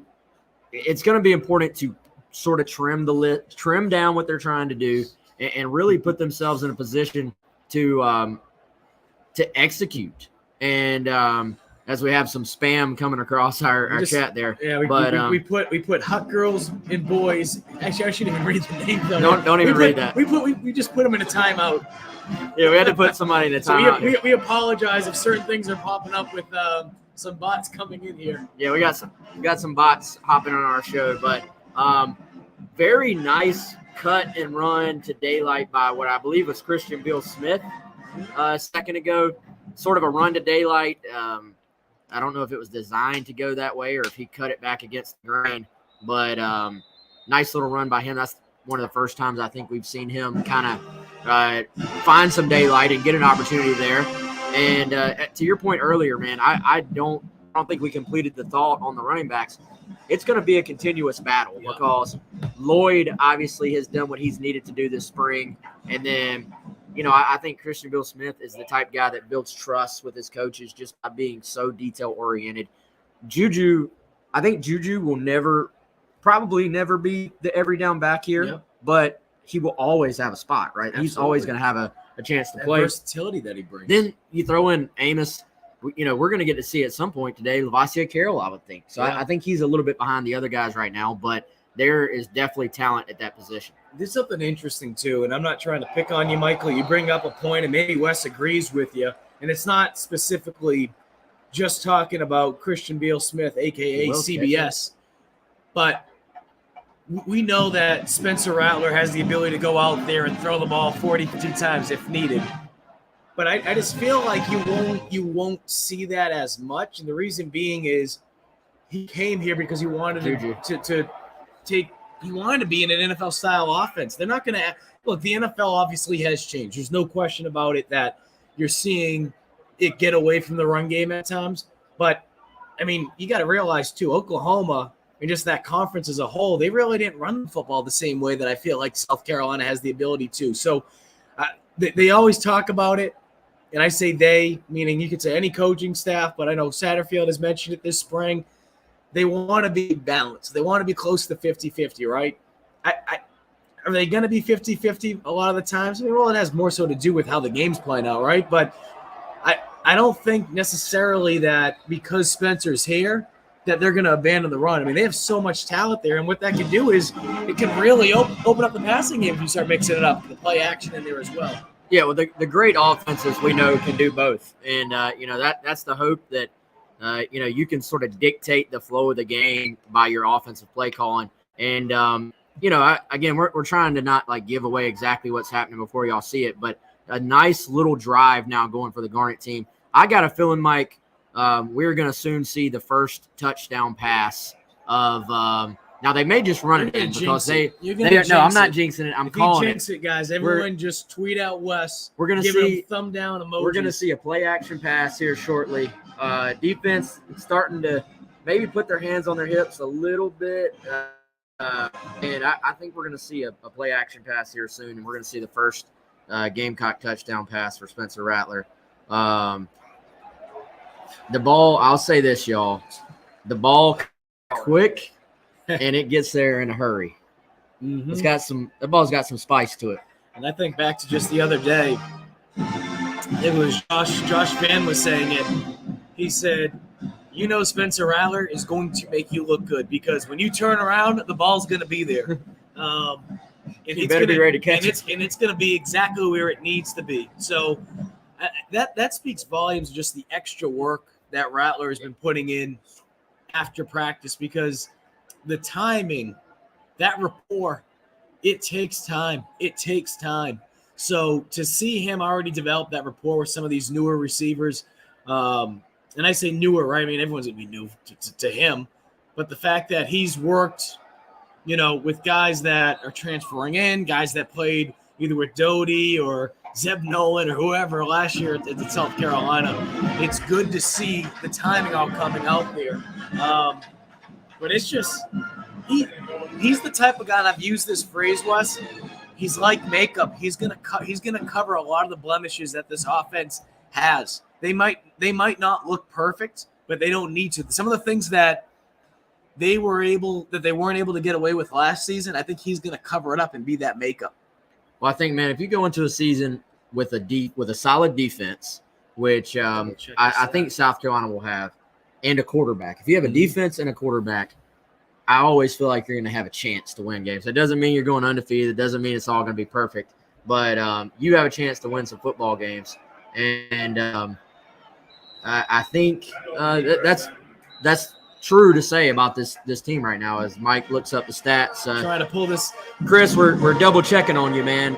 Chris, we believe you, though, bud. 8 of 11 for 90 yards.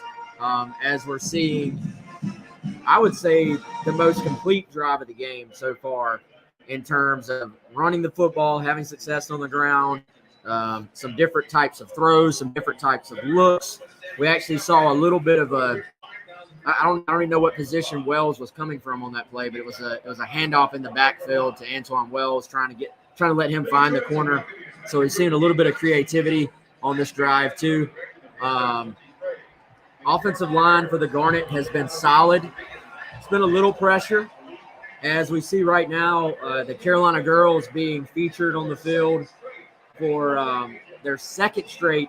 Is our buddy Kirk NBA Collinsworth over there? He always jokes. He always says, all the girls like to take photos with Kirk. So our buddy Kirk Collinsworth, he always jokes. He's like, yeah. Why do you think everyone wants to take a picture with me? I'm Kirk. Good old Kirk. Did Kirk just get a? No, but I was joking that Kirk's usually right in the mix too. I'm amazed we haven't had a Kirk sighting yet on the jumbotron. But shout out Kirk, Gamecock fan. He was everywhere this week. Gamecock fan number one. Was he at the Bourbon?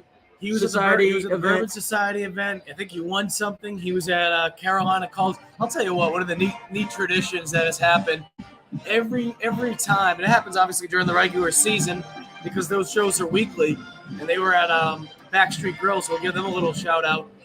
He always comes over. Shane Beamer always comes over to say hello to Kirk. I think it's one of the neatest things that he comes over, and you know what? Shane just gets it. Shane gets it. And this isn't trying to bash Muschamp. I think Muschamp took a lot of flack that was unnecessary at times outside of football. Muschamp was a very good person, and especially if you had the opportunity to get to know him, a very good person. But they're just different people. And the way that Shane does things, I think he gets what you need to do to build that relationship with this community. It's very similar in a sense to how Dawn Staley was able to build up the community when she first arrived here. I mean, shoot, Asia Wilson's dad, Roscoe, he always tells me, Mike, it wasn't that long ago when Asia was getting recruited, which, by the way, 8 years ago today. Committed, right? Asia Wilson made her commitment to South Carolina. Obviously, the rest is history. But she, her and her father would go to women's basketball games, and they'd be able to walk right down. They'd be able to walk right down and sit in the front row because no one was at the games. That certainly has changed. Don would say that she would tell friends, like, hey, if you know people, your neighbors, whatever, invite them to the women's basketball games and we'll give them tickets. So, she did it organically, and Shane's obviously doing it organically as well in their own unique ways. Well, and I think I like the way you say that, their own unique ways, man. Because here's the thing, Mike. You got to be yourself. If you're Will Muschamp, you've got to be yourself. You can't be someone different. You're Shane Beamer. You can't be Frank Beamer. You can't be Lincoln Riley. You can't be Kirby Smart. I know you take ideas from all those guys, but you got to be yourself. And I think that's the thing that allows Shane Beamer to connect with people, connect with players, connect with recruits, parents, etc., fan base, is that he's just himself. I mean, he is 100% himself, I believe, at all times. And I think people notice that. I think that rubs off on people. So little update here. There was a 3rd and 11 there. Tori, who was right beside us in the box, probably did not agree with that call, but a defensive pass interference call on, I believe that was Ladarian Craig, potentially, on a 3rd down on a jump ball towards Antoine Wells that fell incomplete. We'll give you all a little update here in a second. I'm going to give them enough buffer so they can watch the play. But, Mike, was that a PI or not, in your opinion? So tough to tell from down here. I mean, shoot, I think you know what it is. Here's the thing with hands, right? When you get into a situation like that, it doesn't matter if it's in the corner of the end zone, down the field, wherever, right? Those hands, there's always going to be pushing when the ball comes up. You got to keep them low. Keep them low. There are some little things that you can do to be able to get away with, right? One thing that I was always taught as a defensive back, how you can get away with things, you push down on the receiver's thigh boards, right? On their thigh pads. You push down on them to prevent them to really jump. And you keep your hands in. If your hands get extended, they're going to call it all day. So the fact that they were extended, but they were up up above the waist, they're going to get called for that every time. And to Travis's point, I didn't see the replay, but he said he didn't get his head around.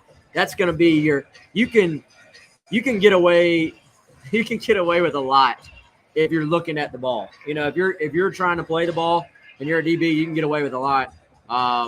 If you are looking at the receiver, then you're not going to get away with much of anything. Yeah. So that actually set up a touchdown run there 2 plays later as Garnet ties this thing up 10-10.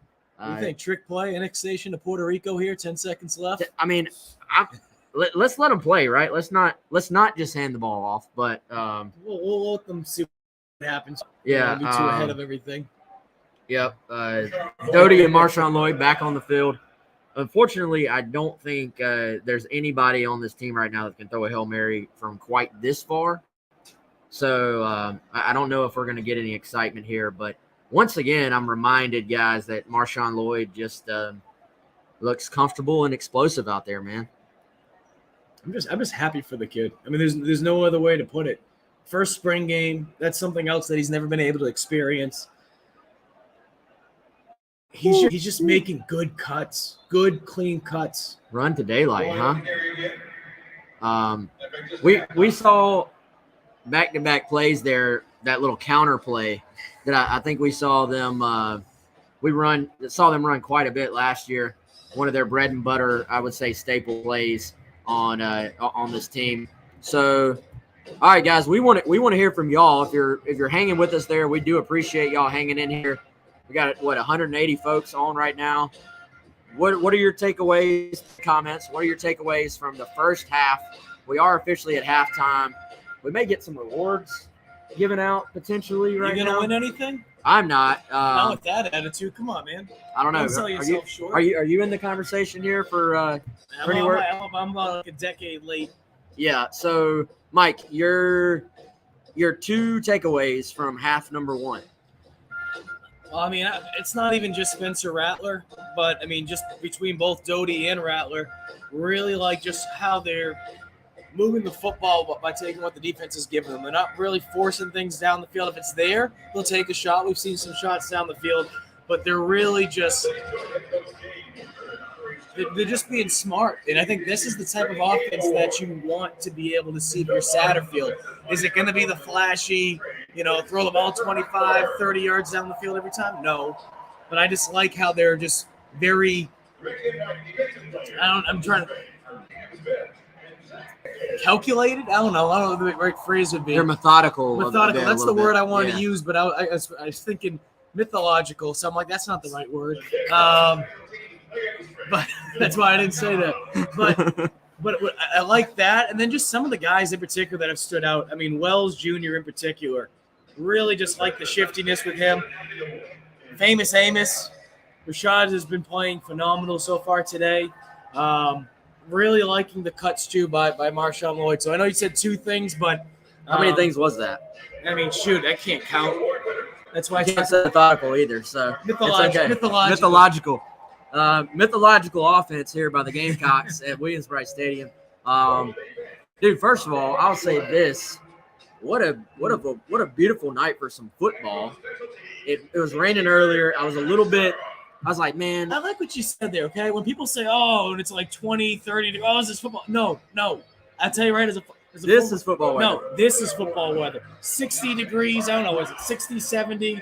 That cool breeze, no humidity. That's what I like. Right now, it's 70 degrees? I mean, this is beautiful. Yeah, perfect weather. I was a little bit nervous earlier today because I was like, man, they've built up this game, the big Gamecock weekend. They've got all these festivities.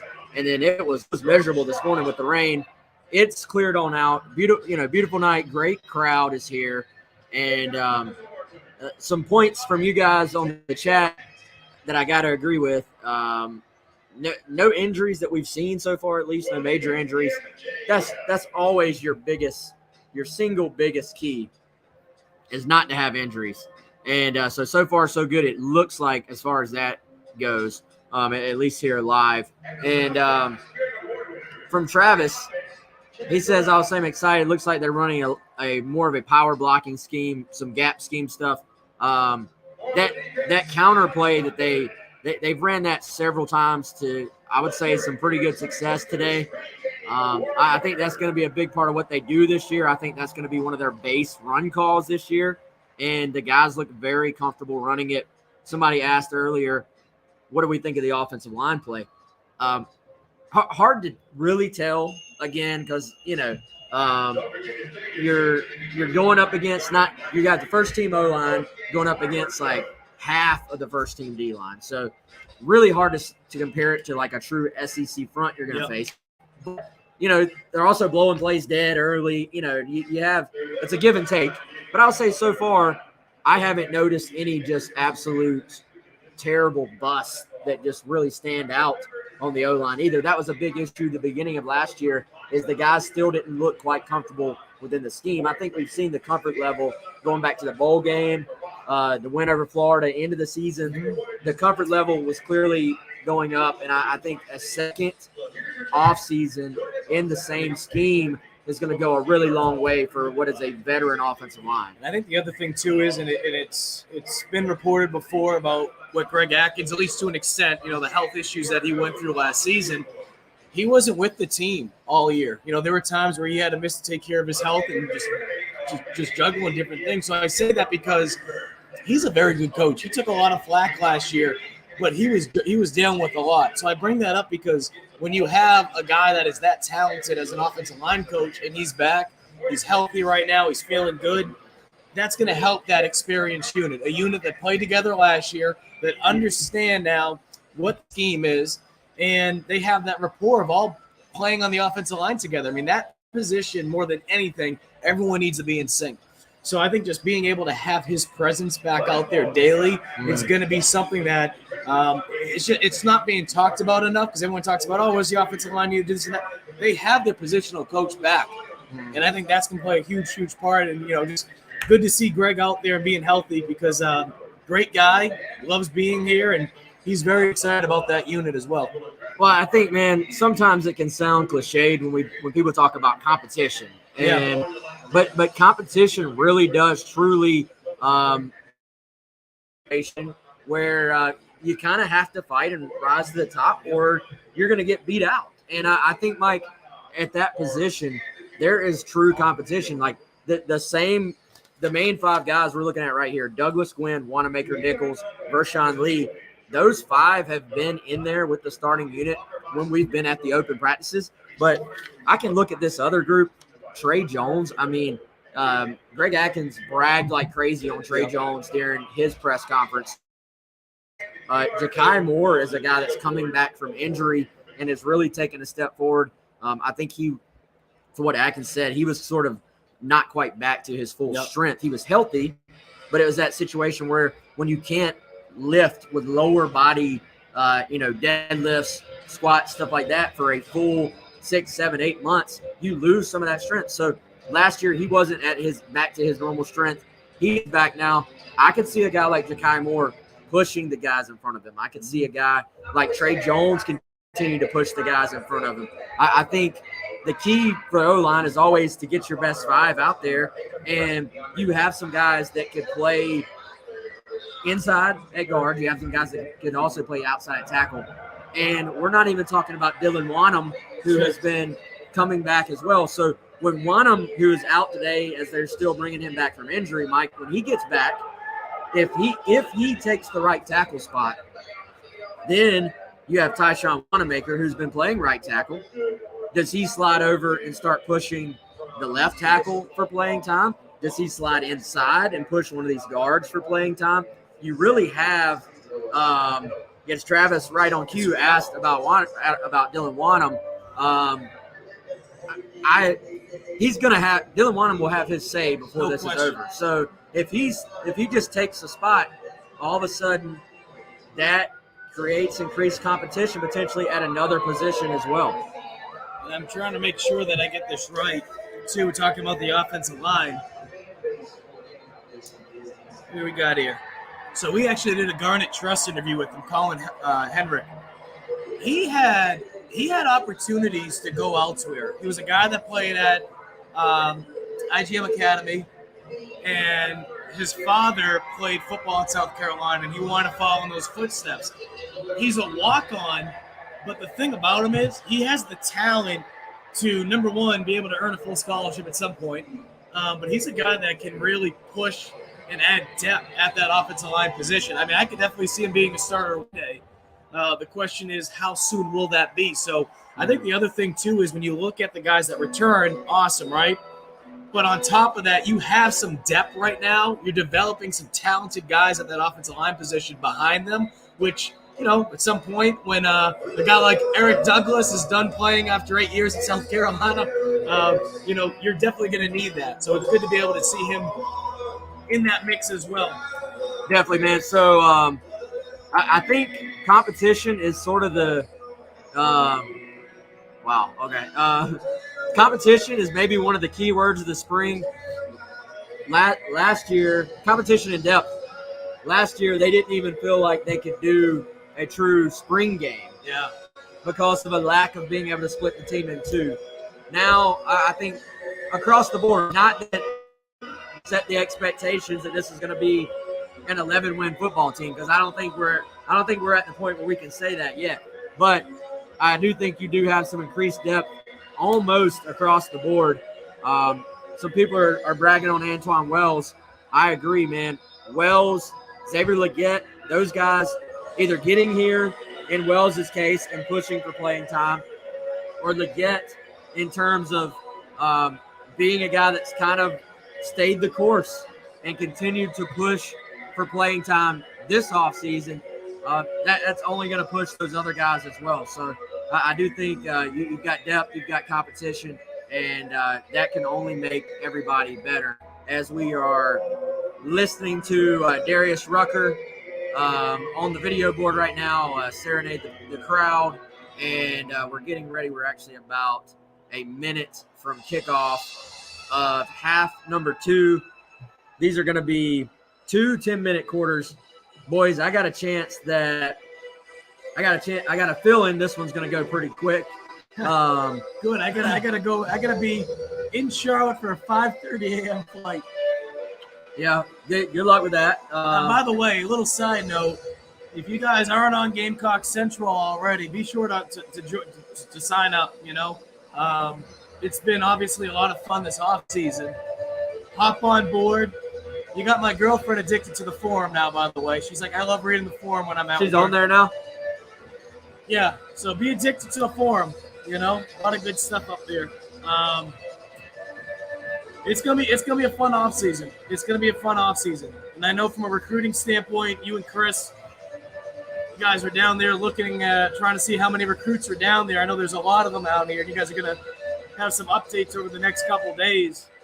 Good turnout recruiting wise, though. Yeah, great group of guys here today, man.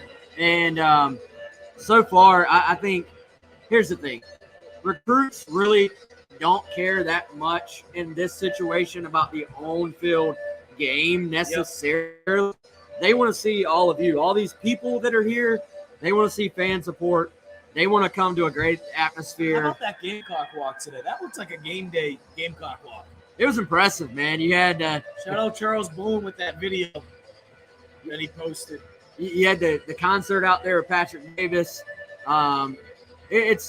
It's been a really good. I mean, I don't want to jinx this part. I haven't seen anybody come off with a major injury yet either. So that's always priority number one. Do you like this idea? I mean, granted, Easter weekend, you know, there was going to be some challenges with it, but even if it's Masters weekend, the night before the final round, I mean, shoot, I think this is an awesome idea doing it at night. I really do. I think the atmosphere, and here's another reason why. From an evaluation standpoint, we talk about how much stock, you know, the coaches put into it in terms of the game itself versus the 14 other practices. The atmosphere just gets a little bit more lifted, right? Because the lights are on. There's just something special about being able to play under the lights at Williams-Brice. I think you're able to learn a lot about your players, especially the younger guys that haven't had that opportunity to go out there and really be on their own yet. Is it the true atmosphere that you'll see on a Saturday in the fall at Williams-Brice? No, but I think it just puts the pressure and just changes it just a little bit, just cranks it up a little bit more. So I think it's beneficial for not just the fans and the atmosphere standpoint. I think it's beneficial from a player standpoint as well. Definitely, and some of these guys, for the most part, Mike, are getting to play in front of a crowd like this in some cases for the first time ever. Yeah. And right now you actually are seeing Colton Gauthier go out there and get his first opportunity behind center, playing for the black team right now. So Gauthier, he threw me off for a second with the number 4, which used to be Doty's number, and now is Colton's number. And so Colton's out there. I wonder if this is it for Doty and Rattler for the day. I mean, well, both guys had a chance to play in the first half. We didn't see Davis out there at all. We didn't see Chris Doty. You come on in. I can sub on out too if you need me to. But one thing that was interesting that Beamer mentioned at Carolina Calls on Thursday, the big thing with Gauthier and Davis, he wants them just to learn with being able to get that clock in their head, right? Being able to get rid of the ball. Obviously, we're not at practice every day. We don't get to see every throw. But hearing Beamer say that, I mean, that's just one of the things that he wants to see out of Davis and Gauthier today. Being able to, hey, okay, look, guy's not there, either take off or throw it away. You know, you have to just develop that internal clock in your head as a quarterback. Yeah, we've seen here on this drive a few quick sideline throws. And going back to, this is a point, broken record alert. Marshawn Lloyd looks fine. He made a cut a couple plays ago or a few plays ago and made the first man miss. And it was a cut that you don't even attempt to make if you have any concern about your knee. So, and that's the thing. I think we've seen that several times from Marshawn Lloyd in this game, making the first guy miss. He had, I think Marshawn had kind of a strand of bad luck last season, and that he obviously didn't see the snaps until later in the season anyway, and he had some guys ahead of him. But it seemed like he was kind of snake bitten because a lot of times as soon as he would take the handoff in the backfield, he would get immediately hit. I think when he has a little bit of space to operate, he's really shown, that he can make the first guy miss. He looks really, really good from that standpoint in this game. I think that was Joseph Byrne with the interception. Camden kid. How far? Well, I'll tell you this: the last time I saw him make an interception, I was doing a game covering Camden, and he was doing exactly that. And look, obviously he's a guy that's, towards the bottom of the depth chart, working his way up from that defensive back standpoint. But he is a ball hawk, and it's just good to be able to have guys that are going to push you in practice. Guy that walked on here just has talent in terms of just his ball skills. So always good to see the local guys doing well out there. But I think, is this Davis out there right now, guys? Davis, yeah. Yep, first Braden Davis sighting for the. And Mark, the score is 10-3. 10-10 is it? Well, it doesn't really matter, Garnet team or black team, because 10-10 South Carolina. Yeah, there you go. A reminder: South Carolina wins. We're giving out some Bojangles gift cards. Bojangles gift cards. What if it ends in a tie? That means actually it didn't happen. So maybe that's the loophole. It might be a loophole. Hopefully that will not be exploited. Yeah, Wes pointing out over here. Spencer Rattler has a black, presumably Gamecock hat on. Could be a Spencer Rattler branded hat though. You never know in this new age. The point being his helmet. The helmet is off. So yeah, the Rattler day may be done. Don't know about Luke Doty for sure, but as we said, Colton Gauthier opened this abbreviated third quarter, and now we have Braden Davis out here already about halfway through the third quarter, guys. Going back to the running backs, get your take on this.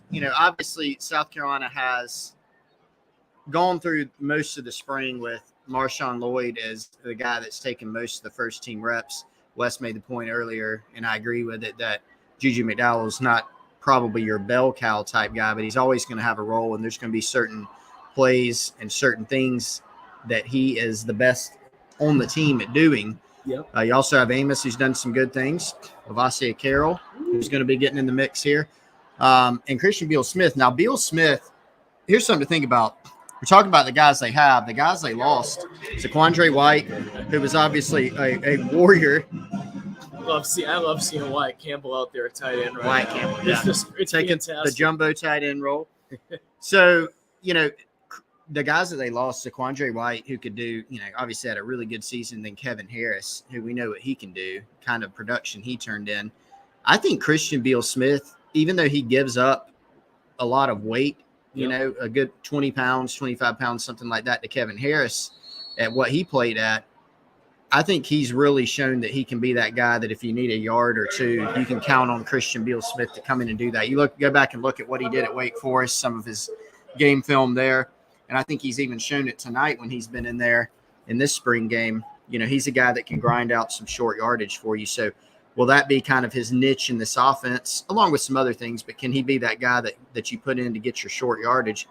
Maybe so. Marshawn Lloyd and Juju McDowell have the makings of guys who can break off, some big runs for you. And what I really liked about CBS, a.k.a. Christian Beal-Smith, what I like about him is that maturity can really be able to help out a young running back group, outside of Marshawn Lloyd, right? I mean, you have a lot of young players in that room. So what I like about him, though, is, and I asked him that question the other day at media availability, with so many talented running backs, do you feel like you have to carve out that niche? And what he said is, maybe it's the PC answer, I don't know. I just think it's just the mature answer, which is, we're all just trying to find a way to be able to make each other as good as possible, and we're all competitive, but we want to make sure that everyone is getting better each day. There's some times in practice where there could be a guy that he might be having an off practice. They're telling him as players, saying, hey, you go in there and get some extra reps that day. So, competition brings out the best in everybody. It can bring out the worst sometimes in people as well. But from a team standpoint, they are doing things the right way, and I just really like that answer, because I think they understand that it's going to be tough to go out there and be the guy that gets 20, 25, 30 carries a game, because it's just, there's only one ball. And when you look at, too, the fact that Spencer Rattler is out there, how many times do they run the ball? Not to contradict what I said earlier, but I think if you're Christian Beal-Smith, you look at that size, man, short yardage guy, you feel like he can be that guy, but then you also look at a guy like Marshawn Lloyd because of how powerful he is and how strong he is. So they have so much weapons on this team. They have so much depth.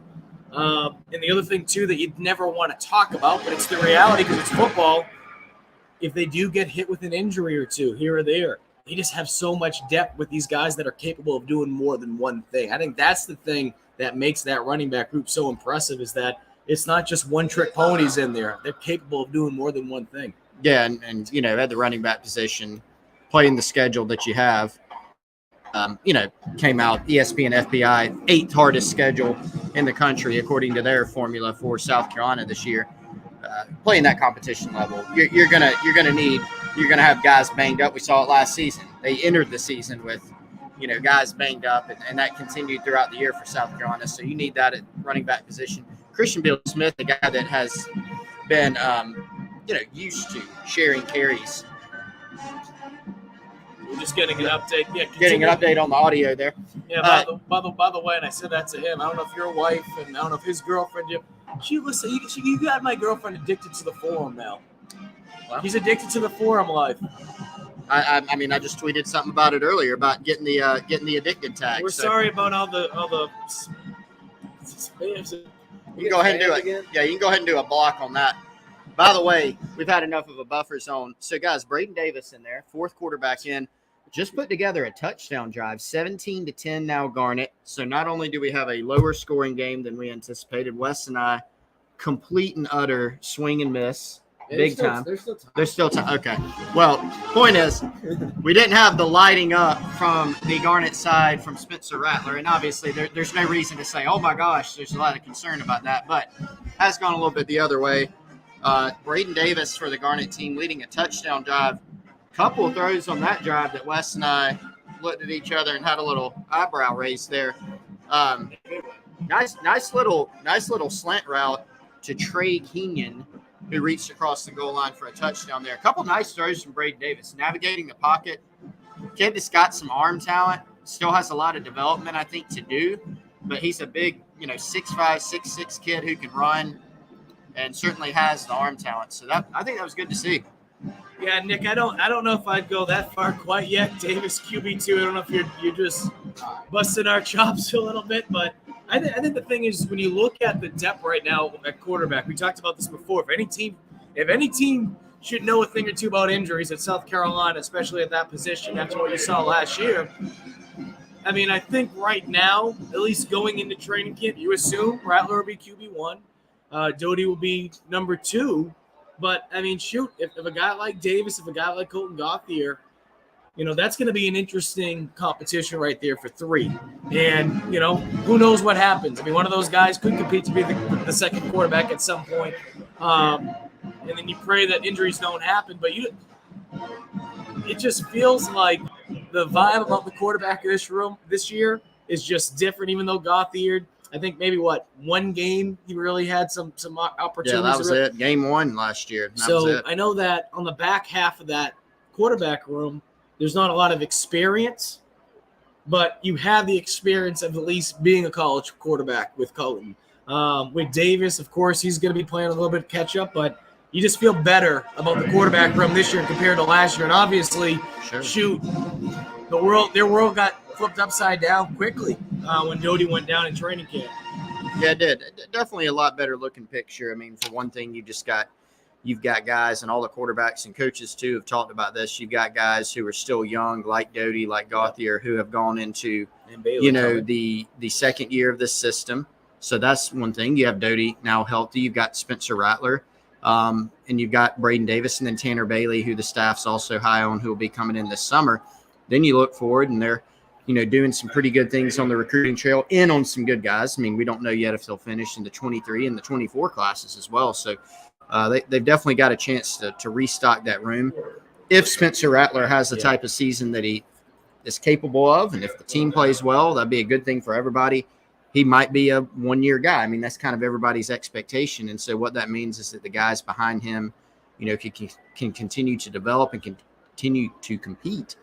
That means it'll be somebody's shot and somebody's show, in 2023. I'm glad you brought that up, though, because in the world of the transfer portal that we live in, right, people instantly feel like, all right, this guy's going to go this way, that guy's going to go there. If he doesn't play, you need to be able to have depth at South Carolina for quarterback because, like you said, Rattler could be a one and done.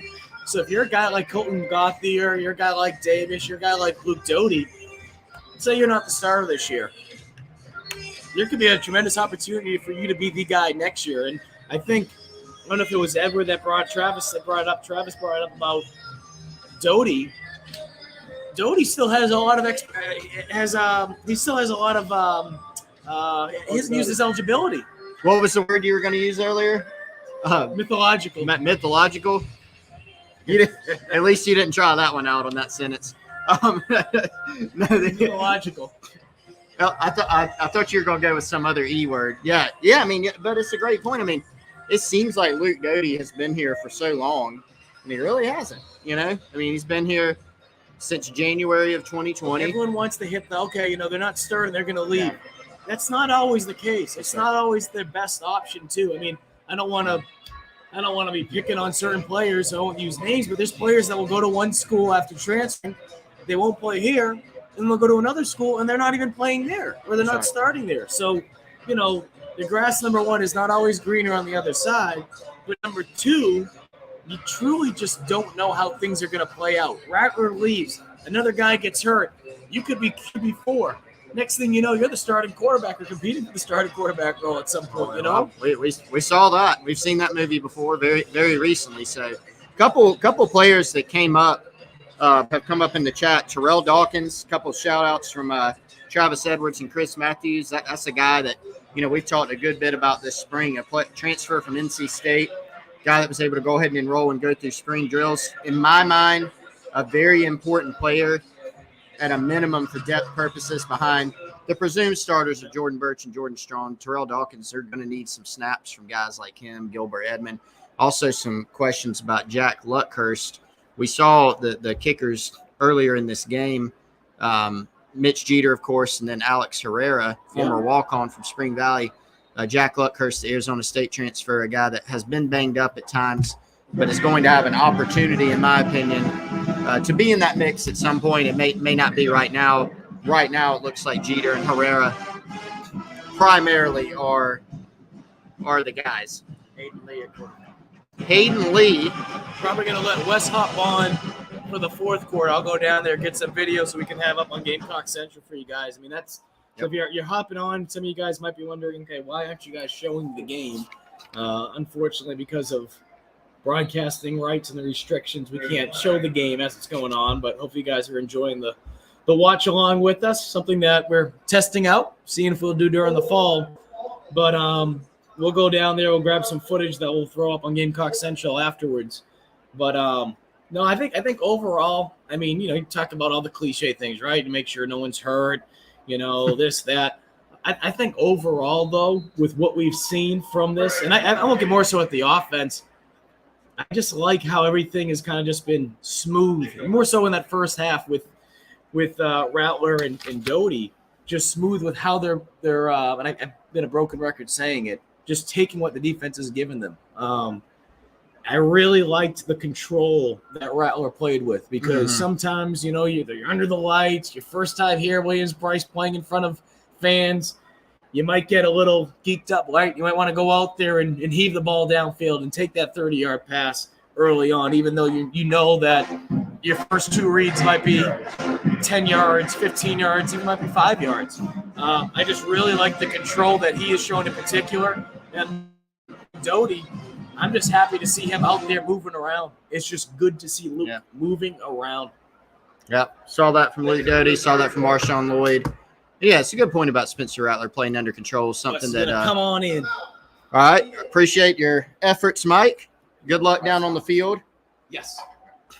Yeah, it's a good point that Mike made about Spencer Rattler just kind of playing under control. I think a lot of people – I don't know. I say a lot of people. I was in that boat. I think you were in that boat. What boat are we in? The Spencer Rattler is going to air it out a little bit boat, or a lot, right? And we did see some of that. We saw a couple longer throws from Spencer Rattler, but he did play under control. And look, that's important for this game too. It's fun to go out there and chuck it all around the yard, but ultimately this is a practice too. And you're trying to entertain people, but you're also trying to get better and play within the offense. And so I think we saw that from Spencer Rattler. He was a cool customer.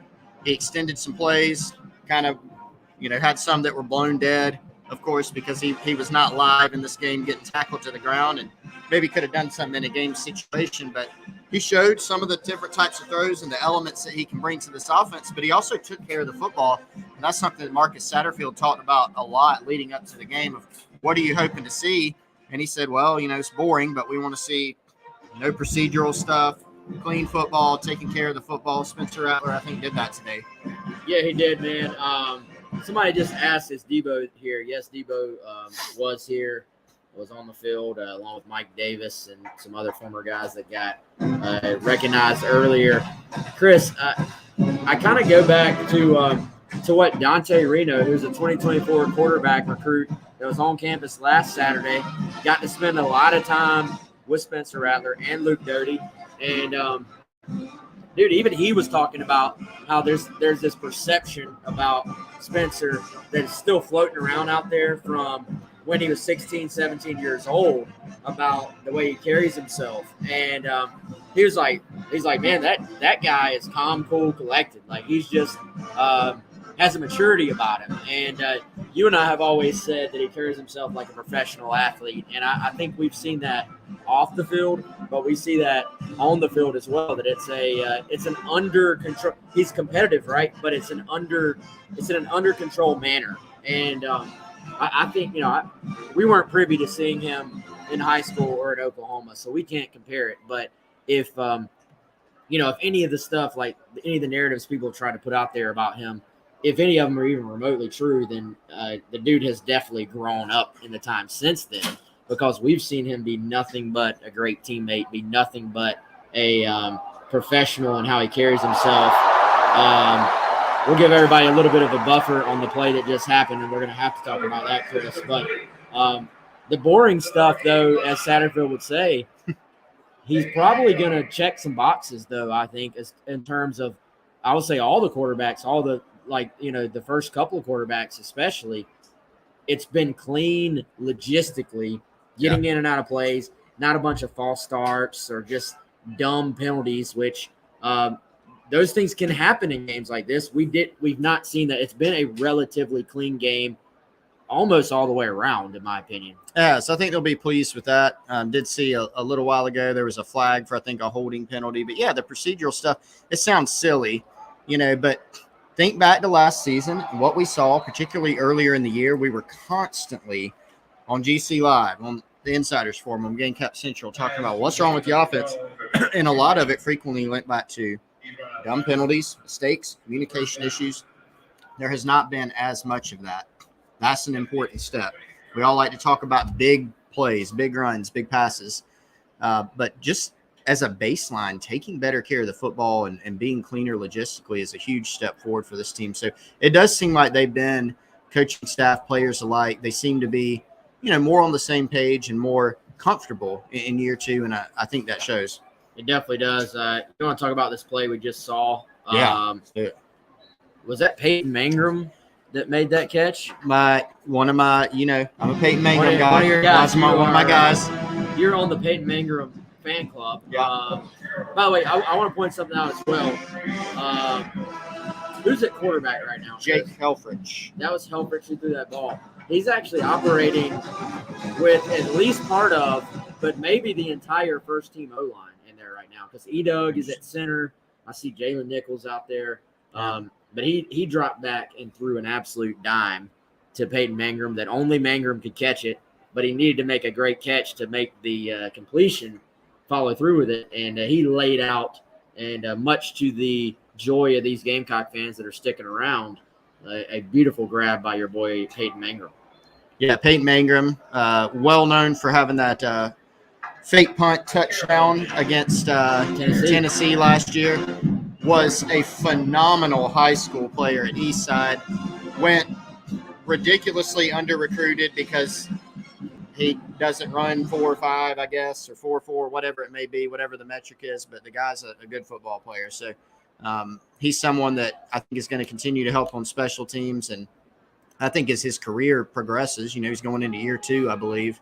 He's a guy that I would not be surprised to see ultimately help this team in a meaningful way, even at receiver in the future. I think he's going to be a guy that's a really good player for this team in whatever role he ends up playing. So, he could be a scholarship guy one day, potentially. Yeah, I can see that. So, Chris, I want to go back a little bit earlier. Somebody mentioned Trey Kenyon has made some plays. A couple people have. I'll say, first of all, I think Trey was actually one of the most undervalued guys on the entire team last year. Yep. We saw him in camp. We've mentioned this several times before, show off outstanding ball skills in high school. Well, he sort of even has remade what he is all about. He's a little bit thicker kid, bigger type tight end, was an excellent blocker for South Carolina last year. And I thought when they went to those two tight end sets, being that like extra surface guy that teams have to account for in their run fits, he was a big part of what South Carolina did on offense last year. So Trey will continue, I think, to be that underrated guy that's probably going to be overshadowed a bit by, obviously, Jaheim Bell, who technically, I guess you still call him a tight end. Certainly by Stogg, who's going to be an inline tight end. But he will have his place on this team, in my opinion. But the throw to him by Braden Davis, I know y'all were on when that happened, and I was over there. I like how Braden kept his eyes downfield, appeared to scan the field, didn't go to his first read, or if he did, he looked off a safety and just sort of reset his feet and fired the football. I think you look at Braden, man, physically, and I don't mean this disrespectful to him, he's a young pup. Like, when Luke Day has another year or two with him, I think he's going to look very different physically. Like he's got some smaller arms. Like he's a guy who has a frame. It's a big frame, but he hasn't yet put on the muscle that I'm sure he will eventually put on. But if you're a freshman, that's actually a good thing because that means you have upside. There's plenty of room to grow. And I'm what's my word? I'm intrigued by the future of Braden Davis because there's going to be no pressure for this guy to come in and play right now. There's going to be no pressure. He will redshirt this year. That's all but a guarantee. But intrigued for the future of Braden Davis. How nice is that too? He can come in and redshirt. Yep. I mean that's a phenomenal thing. There've been a lot of times where there's a freshman that comes into South Carolina at quarterback and counted on to do something earlier than needed. Luke Doty is a great example of that, right? From very recent.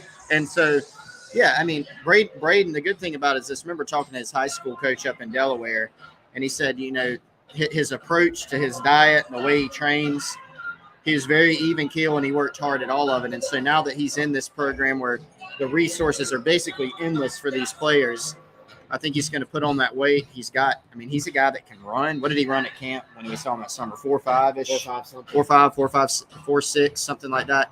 So he's a 6'5", 6'6" kid that can run. And I do think we all know he's got arm talent. He showed it out here tonight. Does he need to continue developing there? I think so. But he can make those throws, and I think he'll continue getting better there. Definitely, man. This thing's winding down pretty quick here, Chris. Yeah, we're at the 6.5 minute mark. The crowd has thinned out a little bit. It is Easter weekend. Everybody trying to maybe get back to the house here, but probably a long day for them if they did the cocky run and the baseball game and the football game. Oh yeah, it has been a long day for Gamecock Nation as Colton Gauthier, I believe, is back in and just throws a deep ball broken up by our boy. Let's see if I get it right. Anthony Rose is 12, I think. You got it.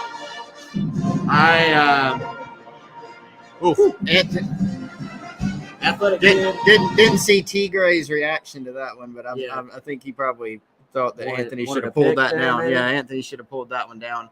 Yeah, T. Gray right beside us. Now that's the dude talking about Anthony Rose. Again, ways to go. I think there's quite a ways to go, but just when you look at him, and that was Who is this running the football right now?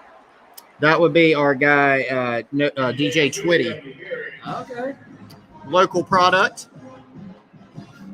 Yeah, DJ Twitty from East Tennessee State, originally Chapman High School.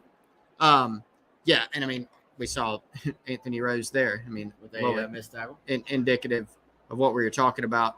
Just the consistency, right, and the performance. But when you look at the athletic tools, I mean, there's, that's kind of how you draw it up. His length, his ball skills, his ability to be physical. I think all those things are there, but he does have a ways to go.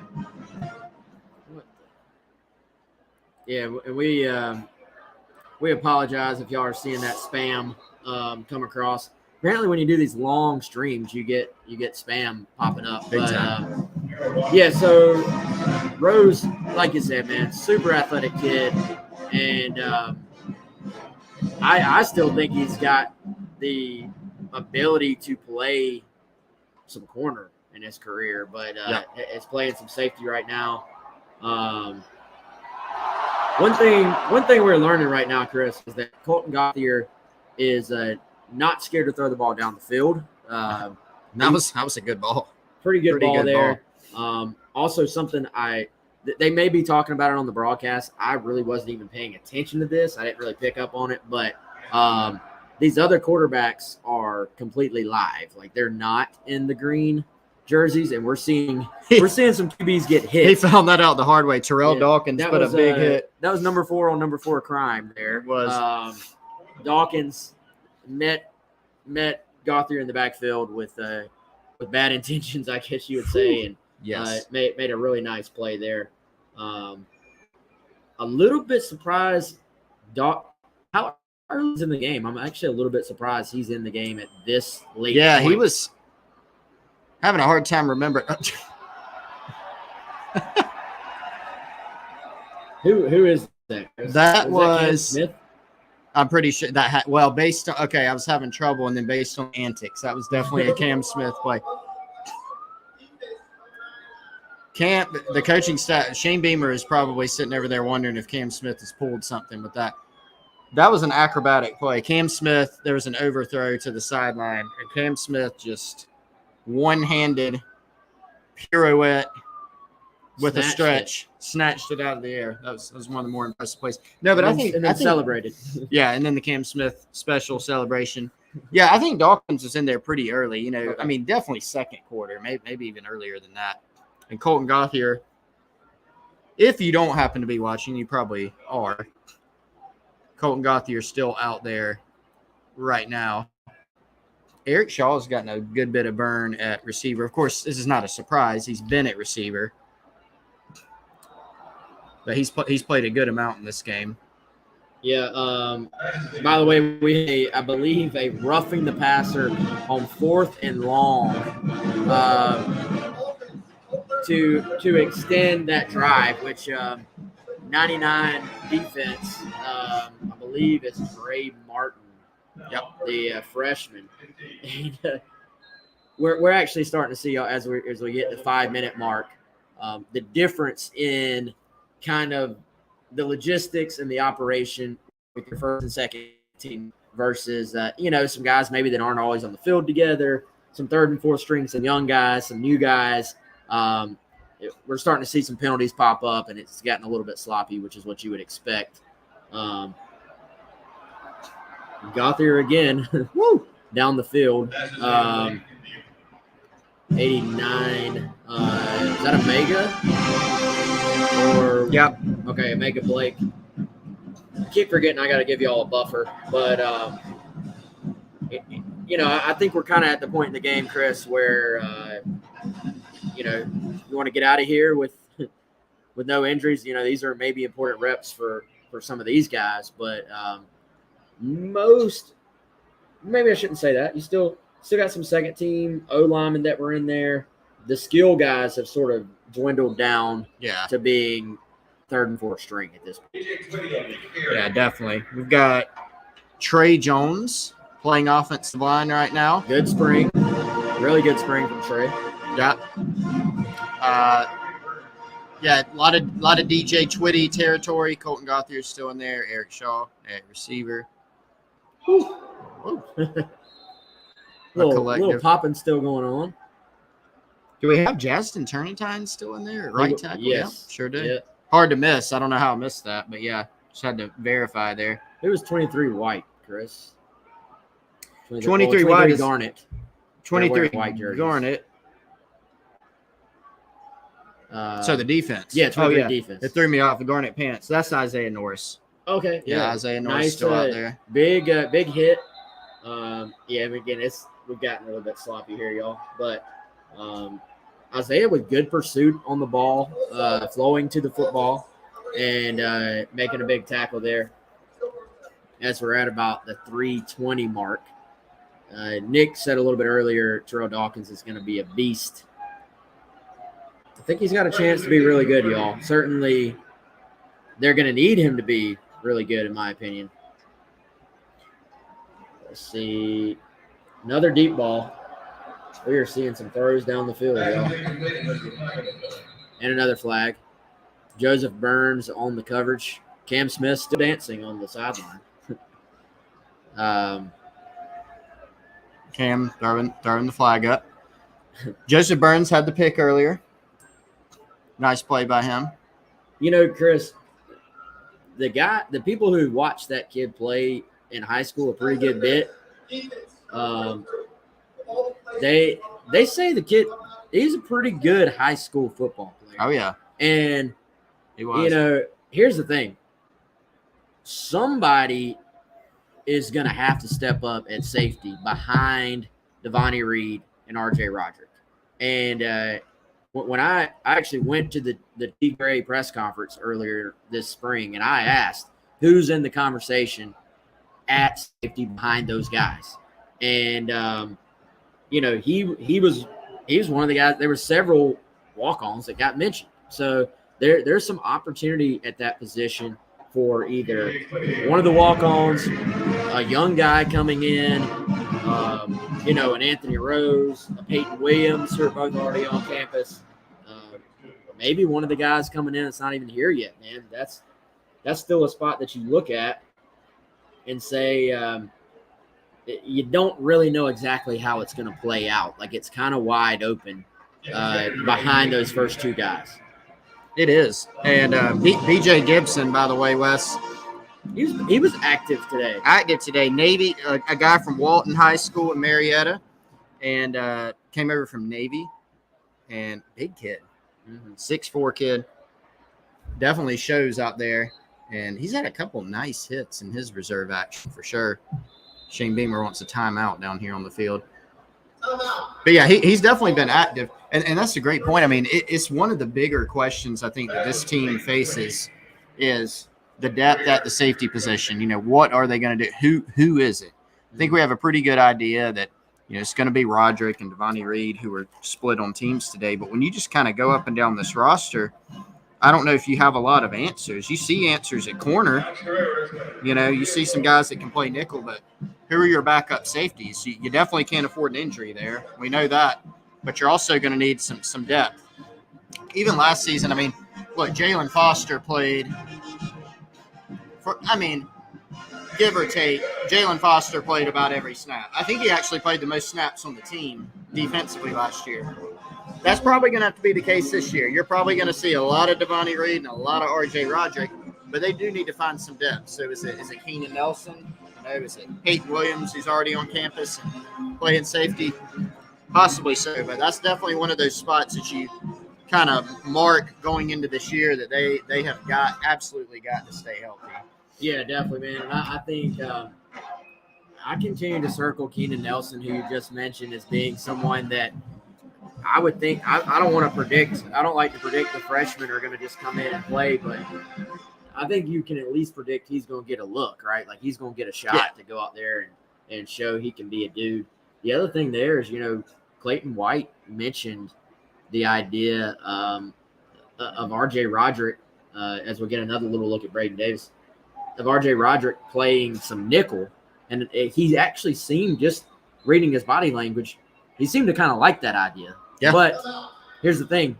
Unless they have a whole slew of people just step up at safety, there's no way. There's no way you can do that. It's going to be impossible to do that. So I think that's not to be a broken record, but it does sort of I would say that's one of the only positions on this team now that they just sort of have limited options moving forward. I think we've seen, I was talking about this with Mike earlier when he and I were rotated on. They very quickly started, we were talking to someone before the game started about how much more depth they feel like they have at wide receiver, which is a position that was incredibly thin last year, both on top-end talent and on overall depth. Sure. So, I think you're seeing progress in the overall roster formation. It's just there are still a few spots where they're going to have to either have some guys really step up or just hope that hope that you don't have injuries at safety. For those asking, 1:42 left here live. It is 20-13 now. Who kicked that field goal? Do you know, Chris? Totally missed it. I'm gonna be honest with you. Well, he made it, but we missed it. We're good for him. Yeah, I don't know which guy kicked it, but maybe y'all can help us with that on the stream. Those of you that are still watching. But this thing is winding down. At the very end, we'll give some final thoughts on the game.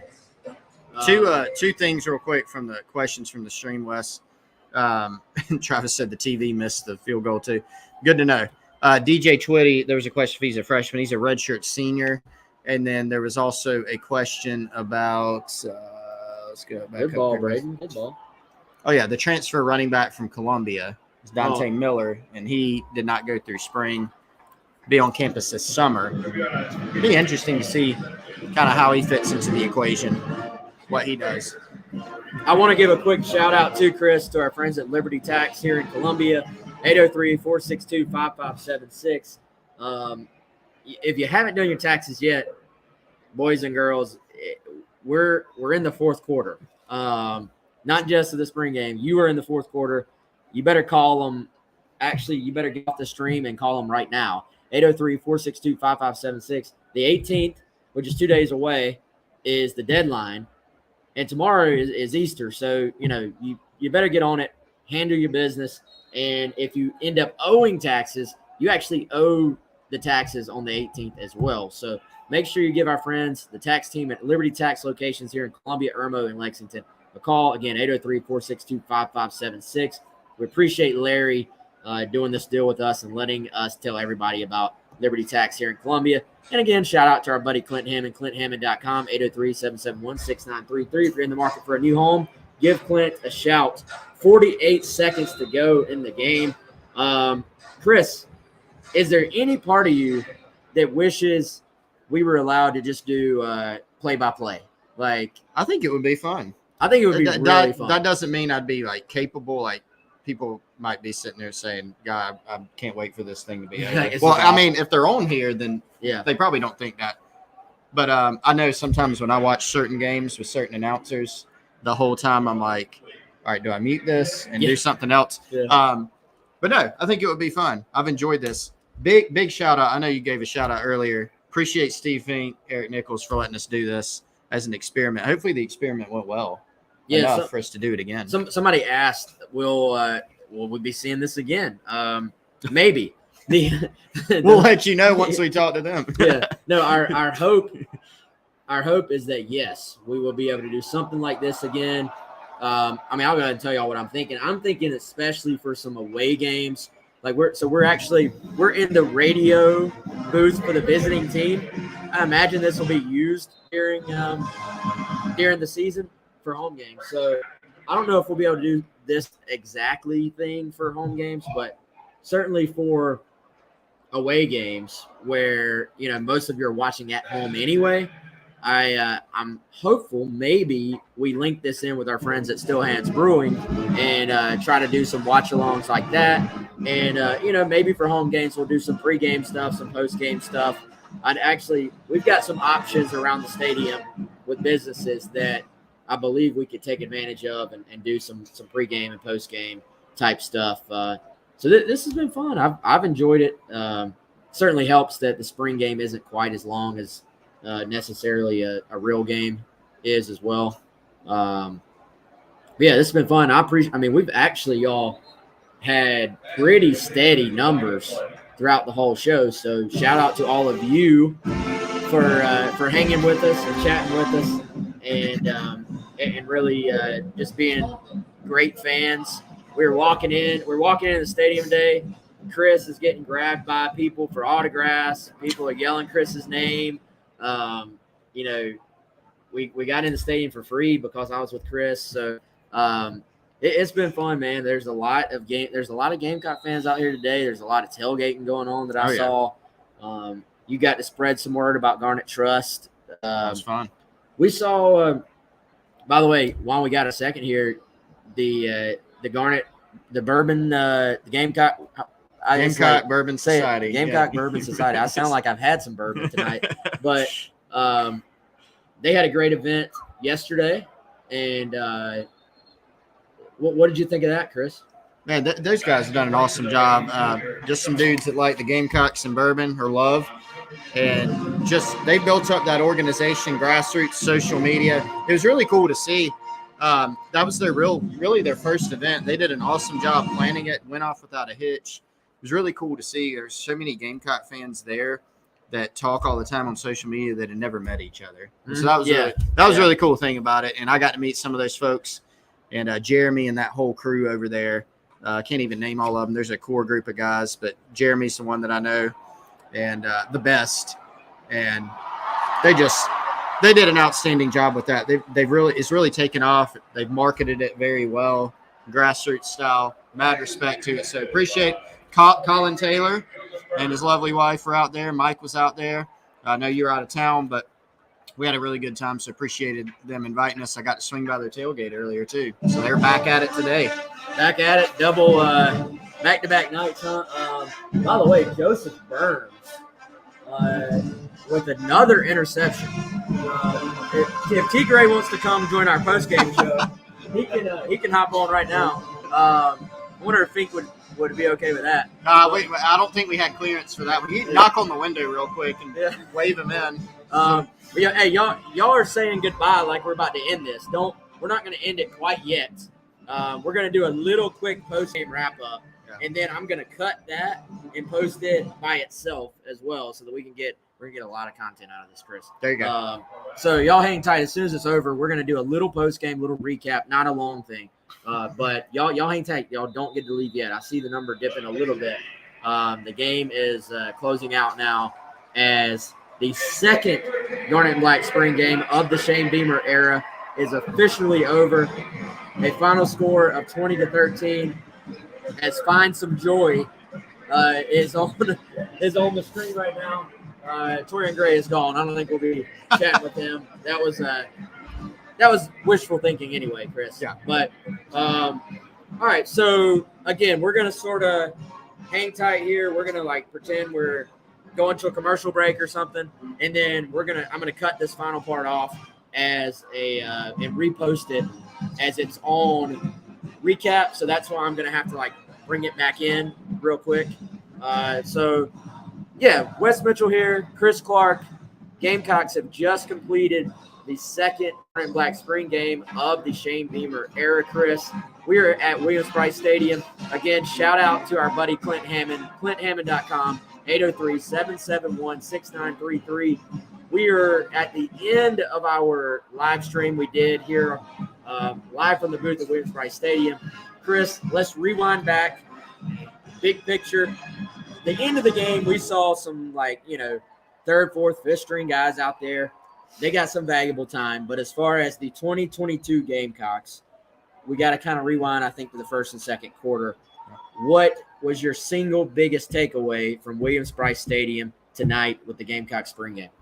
I think it was, not to be boring, but clean football. When you had those first and second team guys in, and really I'm thinking about the offense, right? Because that was kind of the emphasis coming in. It's what offensive coordinator Marcus Satterfield said he wanted to see. Let's not turn the football over. Let's not see procedural stuff. Shane Beamer's harped on it too. We saw it so much last season that we knew it would be a point of emphasis all offseason. Everything's kind of built up to this point, this big final practice, this scrimmage situation in front of all these fans. How would the team handle it? It seems like the coaches and players have felt more comfortable. We've heard and seen during the spring that there hasn't been as much procedural issues, hasn't been as many. I think we saw that tonight. Spencer Rattler, did they light the scoreboard up? No, right? And I think we thought maybe there'd be a little bit more of that, but he took care of the football. He was calm, cool, collected, and we didn't see a lot of the procedural stuff. And that, for this offense, I think is a really critical step. Well, I think we also got to remember very limited drives as far as what both Spencer and Luke Doty had. Neither one played in the second half. Yeah. And I'll tell you my takeaway, man, from watching Spencer in person again in a game day situation. Just the way the ball comes out of his hand is impressive, man. The ball comes out in a hurry, incredibly quick release. We saw a couple of throws down the field. We saw a corner route that was very impressive. I think the guy, he is who we thought he was as far as his ability to throw the football. And I'll be curious to see does Shane Beamer does he announce him as the starter here shortly? His press conference is going on right now because, we've known he's going to be the guy. So we'll see if that happens. But I was just very impressed with the way he commanded the offense and with the way this thing looked as far as the ball coming out of his hands. And then the other thing, Marshawn Lloyd. Marshawn Lloyd, I don't want to get too far ahead of ourselves. He looked like the 5-star running back that South Carolina recruited out of high school. Absolutely. And it was good to see to go to the help of Lloyd. Lloyd and Doty both looked great out there. They looked fine. Of course, Luke Doty wasn't live. He and Spencer Rattler weren't being tackled to the ground. They were blowing the whistle dead, but it was great to see them run around. Now, going back to Spencer, because I want to hit on Lloyd too. Yeah, I mean, he took care of the ball, right? We've talked about that. But I think even in his limited reps, knowing that the teams are split, he doesn't have all his weapons, not being live, so that takes away a little bit of his ability to freelance, which is something he does well. Don't see as much of that in this setting. I still think he showed some of the things that make him a big upgrade for this team. That out route down here that we saw, that we both looked at each other, the one that he kind of just lollipopped out to Antoine Wells right on the sideline. Those are under pressure. I mean, those are really impressive throws that they don't really look like much even when you see them, because he just makes those things look easy. Great to see Marshawn Lloyd out there. One of his very first runs early in the game, made 3 guys miss and then ran over a safety. He totally looks like himself. There was a cut later in the game that you don't even attempt if you're thinking about your knee. I mean, hard planting to the ground, makes the guy miss. He made a lot of first defenders miss, which was great to see tonight. Definitely, man. And by the way, if y'all hear that in the background, fireworks show going on. I mean, all you know what has broken loose. It is a madhouse at Williams-Brice Stadium right now behind us. But I tell you, man, I thought, as you said, good, clean football game, especially when the first and second teams were out there. And let's show some love to some other folks. I thought, again, Antoine Wells made some plays. He's had a great spring to build off of. I thought Rashad Amos looked the part, looked solid. He ran to daylight, made some good cuts. I thought he displayed good vision. Yeah. Juju McDowell, even as just a second-year player, Chris, has gotten to that point where we're just going to hang tight for a second. All right. I believe that's the finale of the fireworks. I hope so anyway. Juju McDowell has gotten to the point, Chris, where I already take for granted what he does. Like, he had a couple of cuts tonight where if he was a new player, like a new recruit, I'd have been like, whoa, I'm pointing it out, like, what, but I almost expected. It's expected, yeah. Now, so I don't want to lose sight of how good of a player I think Juju actually is, especially for someone his size. Montero Hardesty said he wants him to be Warwick Dunn sized by the time the season gets here, as far as adding some bulk. Man, if he can be that guy,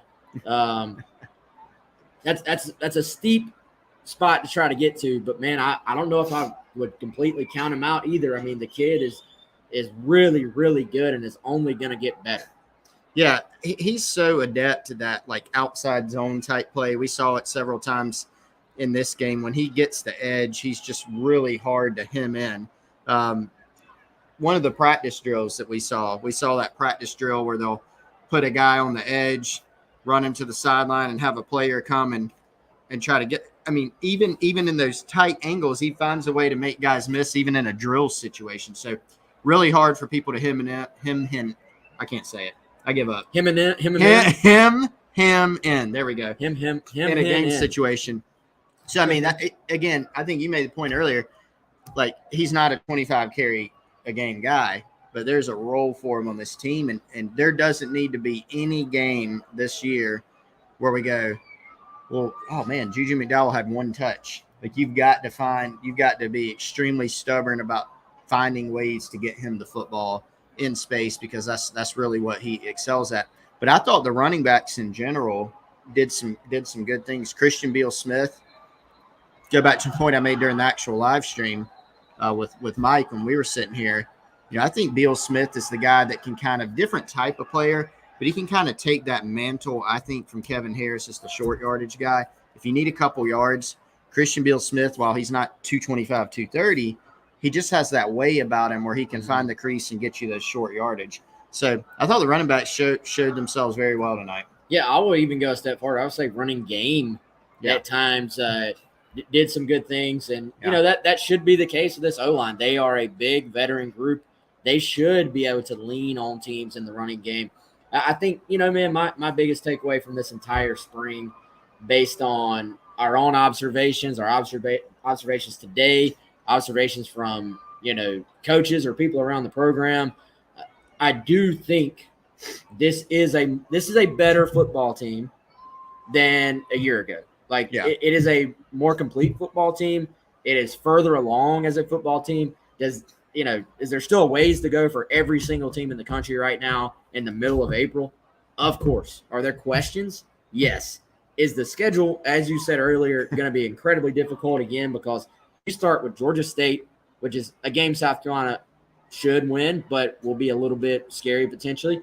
And then you go to Arkansas in what could be a massive swing game for this season. So it's never easy, y'all. You can have a better team and then have a worse record sometimes. Like, it happens. Nothing is guaranteed in this league. But I think overall it is a better team. And I think the biggest question moving forward is just going to be, how do they put together all these pieces offensively when you look at everything we talked about last year, the offensive struggles, not beating a dead horse, and not even piling on. Like, I think it's a fair storyline to watch. Can you take these new weapons? Can you take the returning weapons and just what you said? Can you get the ball to Juju McDowell? Can you get the ball to Jaheim Bell? Mm-hmm. Can you put Spencer Rattler in a place to succeed? Can you take all these little things and mix it together to where it makes sense and to where it makes a successful offense? They're going to have the pieces to do that. We're going to find out in what's our countdown on right now? We're at I'm so bad at math. I was going to say dates are not my strong suit, as you know. So we're about 5 months away from good enough. 4.5 months away from seeing this thing kick off. But that's my final thought on the spring is I think the weapons are there. Let's see how it all comes together. I think South Carolina, after going through spring and really the spring itself in this game, don't even give me this opinion. It's almost an on paper thing that's been validated. They're going to go into this summer being better at every offensive position. You could probably say running back still the question because they lost Saquandre White and Kevin Harris, and they have proven track records. Could this group of running backs end up being about the same, maybe better, maybe slightly worse? That's very possible. I think the jury's still out, but they'll be better at quarterback. They're definitely better at receiver. The offensive line is the same guys coming back, and I think they'll be better. Tight end, you lose Muse, which is a substantial loss, but you bring in Austin Stogner, who's really good. You have Jaheim Bell more in his element. You have Trey Keenan coming back after his breakouts, year last year. I think every position offensively is better this year, and then you're in year two, of the system. So, I think it's just kind of how much better can the offense be? Again, you do have, realistically, it's a low bar to say that they're going to be better. Yeah, they will be better. They will be better. Can they be markedly better? Now, markedly better doesn't mean scoring 40 points a game, but can they be markedly better? I think it is possible.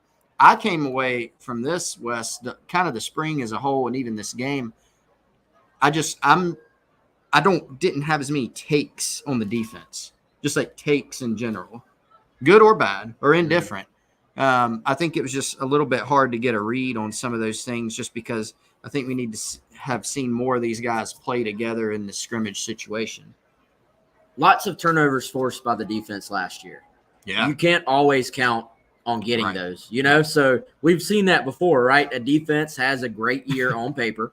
Yeah. And I'm not downing anything they did, but it's sometimes cyclical, whether you're creating turnovers or not defensively, man. So if those dip sometimes, then, games play out differently. So, every game is going to stand on its own merit. Every season has its own sort of feel to it. And I think that'll be something to watch on defense. Y'all talked about it earlier. Can they be better stopping the run? That's a question we were never going to be able to answer in the spring. You just can't. You don't know. You don't know until you play another team, an opponent with their O-line and their backs and their scheme and their plan. So it is just different, man. So what we're talking about on offense, what we're talking about on defense, I can already tell you that'll be a pre-fall, like preseason storyline going in. It'll be a storyline until we get our answers, and that can't happen until you play other teams. But it just feels to me like Shane Beamer and his players are just a little bit more comfortable in what they're being asked to do all the way around. As far as, you're a new coach, you've got a plan, right, coming in, but it's still your first time ever doing it this time last year. There's probably got to be a little bit of a filling out process even for yourself. So it just, I don't know, man. I don't want to read too much into like press conferences and stuff like that, but it just feels more like everybody is comfortable. Beamer has a quiet confidence about him right now. You knew the energy was going to be there, but it does, and I feel like culture is like an overused word, but there are very positive signs about the progress of this program under Shane Beamer. And now we find out, is it enough to go win more games against SEC programs that are also trying really hard right now to make their own level of progress? That's right. Well, and I do think that culture that we saw last year helped South Carolina get through. We saw them not quit, for instance, in the Tennessee game. Now, they still lost. So some people may say, who cares? Well, the reason you care is the team doesn't fold their tent up for the rest of the year, right? And they were able to finish that year by beating North Carolina. What a cathartic game that was. Mm-hmm. You get beat North Carolina, who's been the biggest thorn in South Carolina's side as of late on the recruiting trail, on the field. To win that game but was huge. And so you can kind of, lick on that lollipop for a bunch of months, going into the spring. I mean, it's just such a more positive feel in the program. And so then you get through that, the team can go back, they can look and say, okay, we had this result. A bunch of things didn't go how we wanted. Certainly some players frustrated, I'm sure, offensively with how the season went, didn't get the ball enough, didn't score enough points, all those different things. But they can look back and say, okay, we're on a course here. The things that the staff are doing, the things we're doing in the weight room, they're getting us closer to where we need to be. And so those things do matter. Now, you got to have players. You got to have players. So that goes back to recruiting, which we're going to be busy covering this whole weekend. Have a lot of obviously really talented guys in. You got to develop the guys you got on campus. But the culture, definitely, it matters. It matters, man. I think we've said all we can say for now. But y'all stay with us on GamecockCentral.com. Head on over there. We're going to have, obviously, at some point, some observations on the game. I'm going to write some stuff up. We're going to have recruiting reaction, a ton of top recruits. As if you follow the stuff, you already know this. Bunch of guys on campus today. And across the board, man, you mentioned it earlier, it wasn't any one position. It was all the positions, and it was multiple classes. Obviously, some top 2023s, but some 2024s. A 2025 offer goes out today. I can't get on board with that yet, y'all. That's makes me feel so old. But plenty of coverage on GamecockCentral.com. Chris, you ready to wrap this thing up, man? Let's do it, man. Got a lot to do. We got a lot to do. We appreciate all of you for joining us.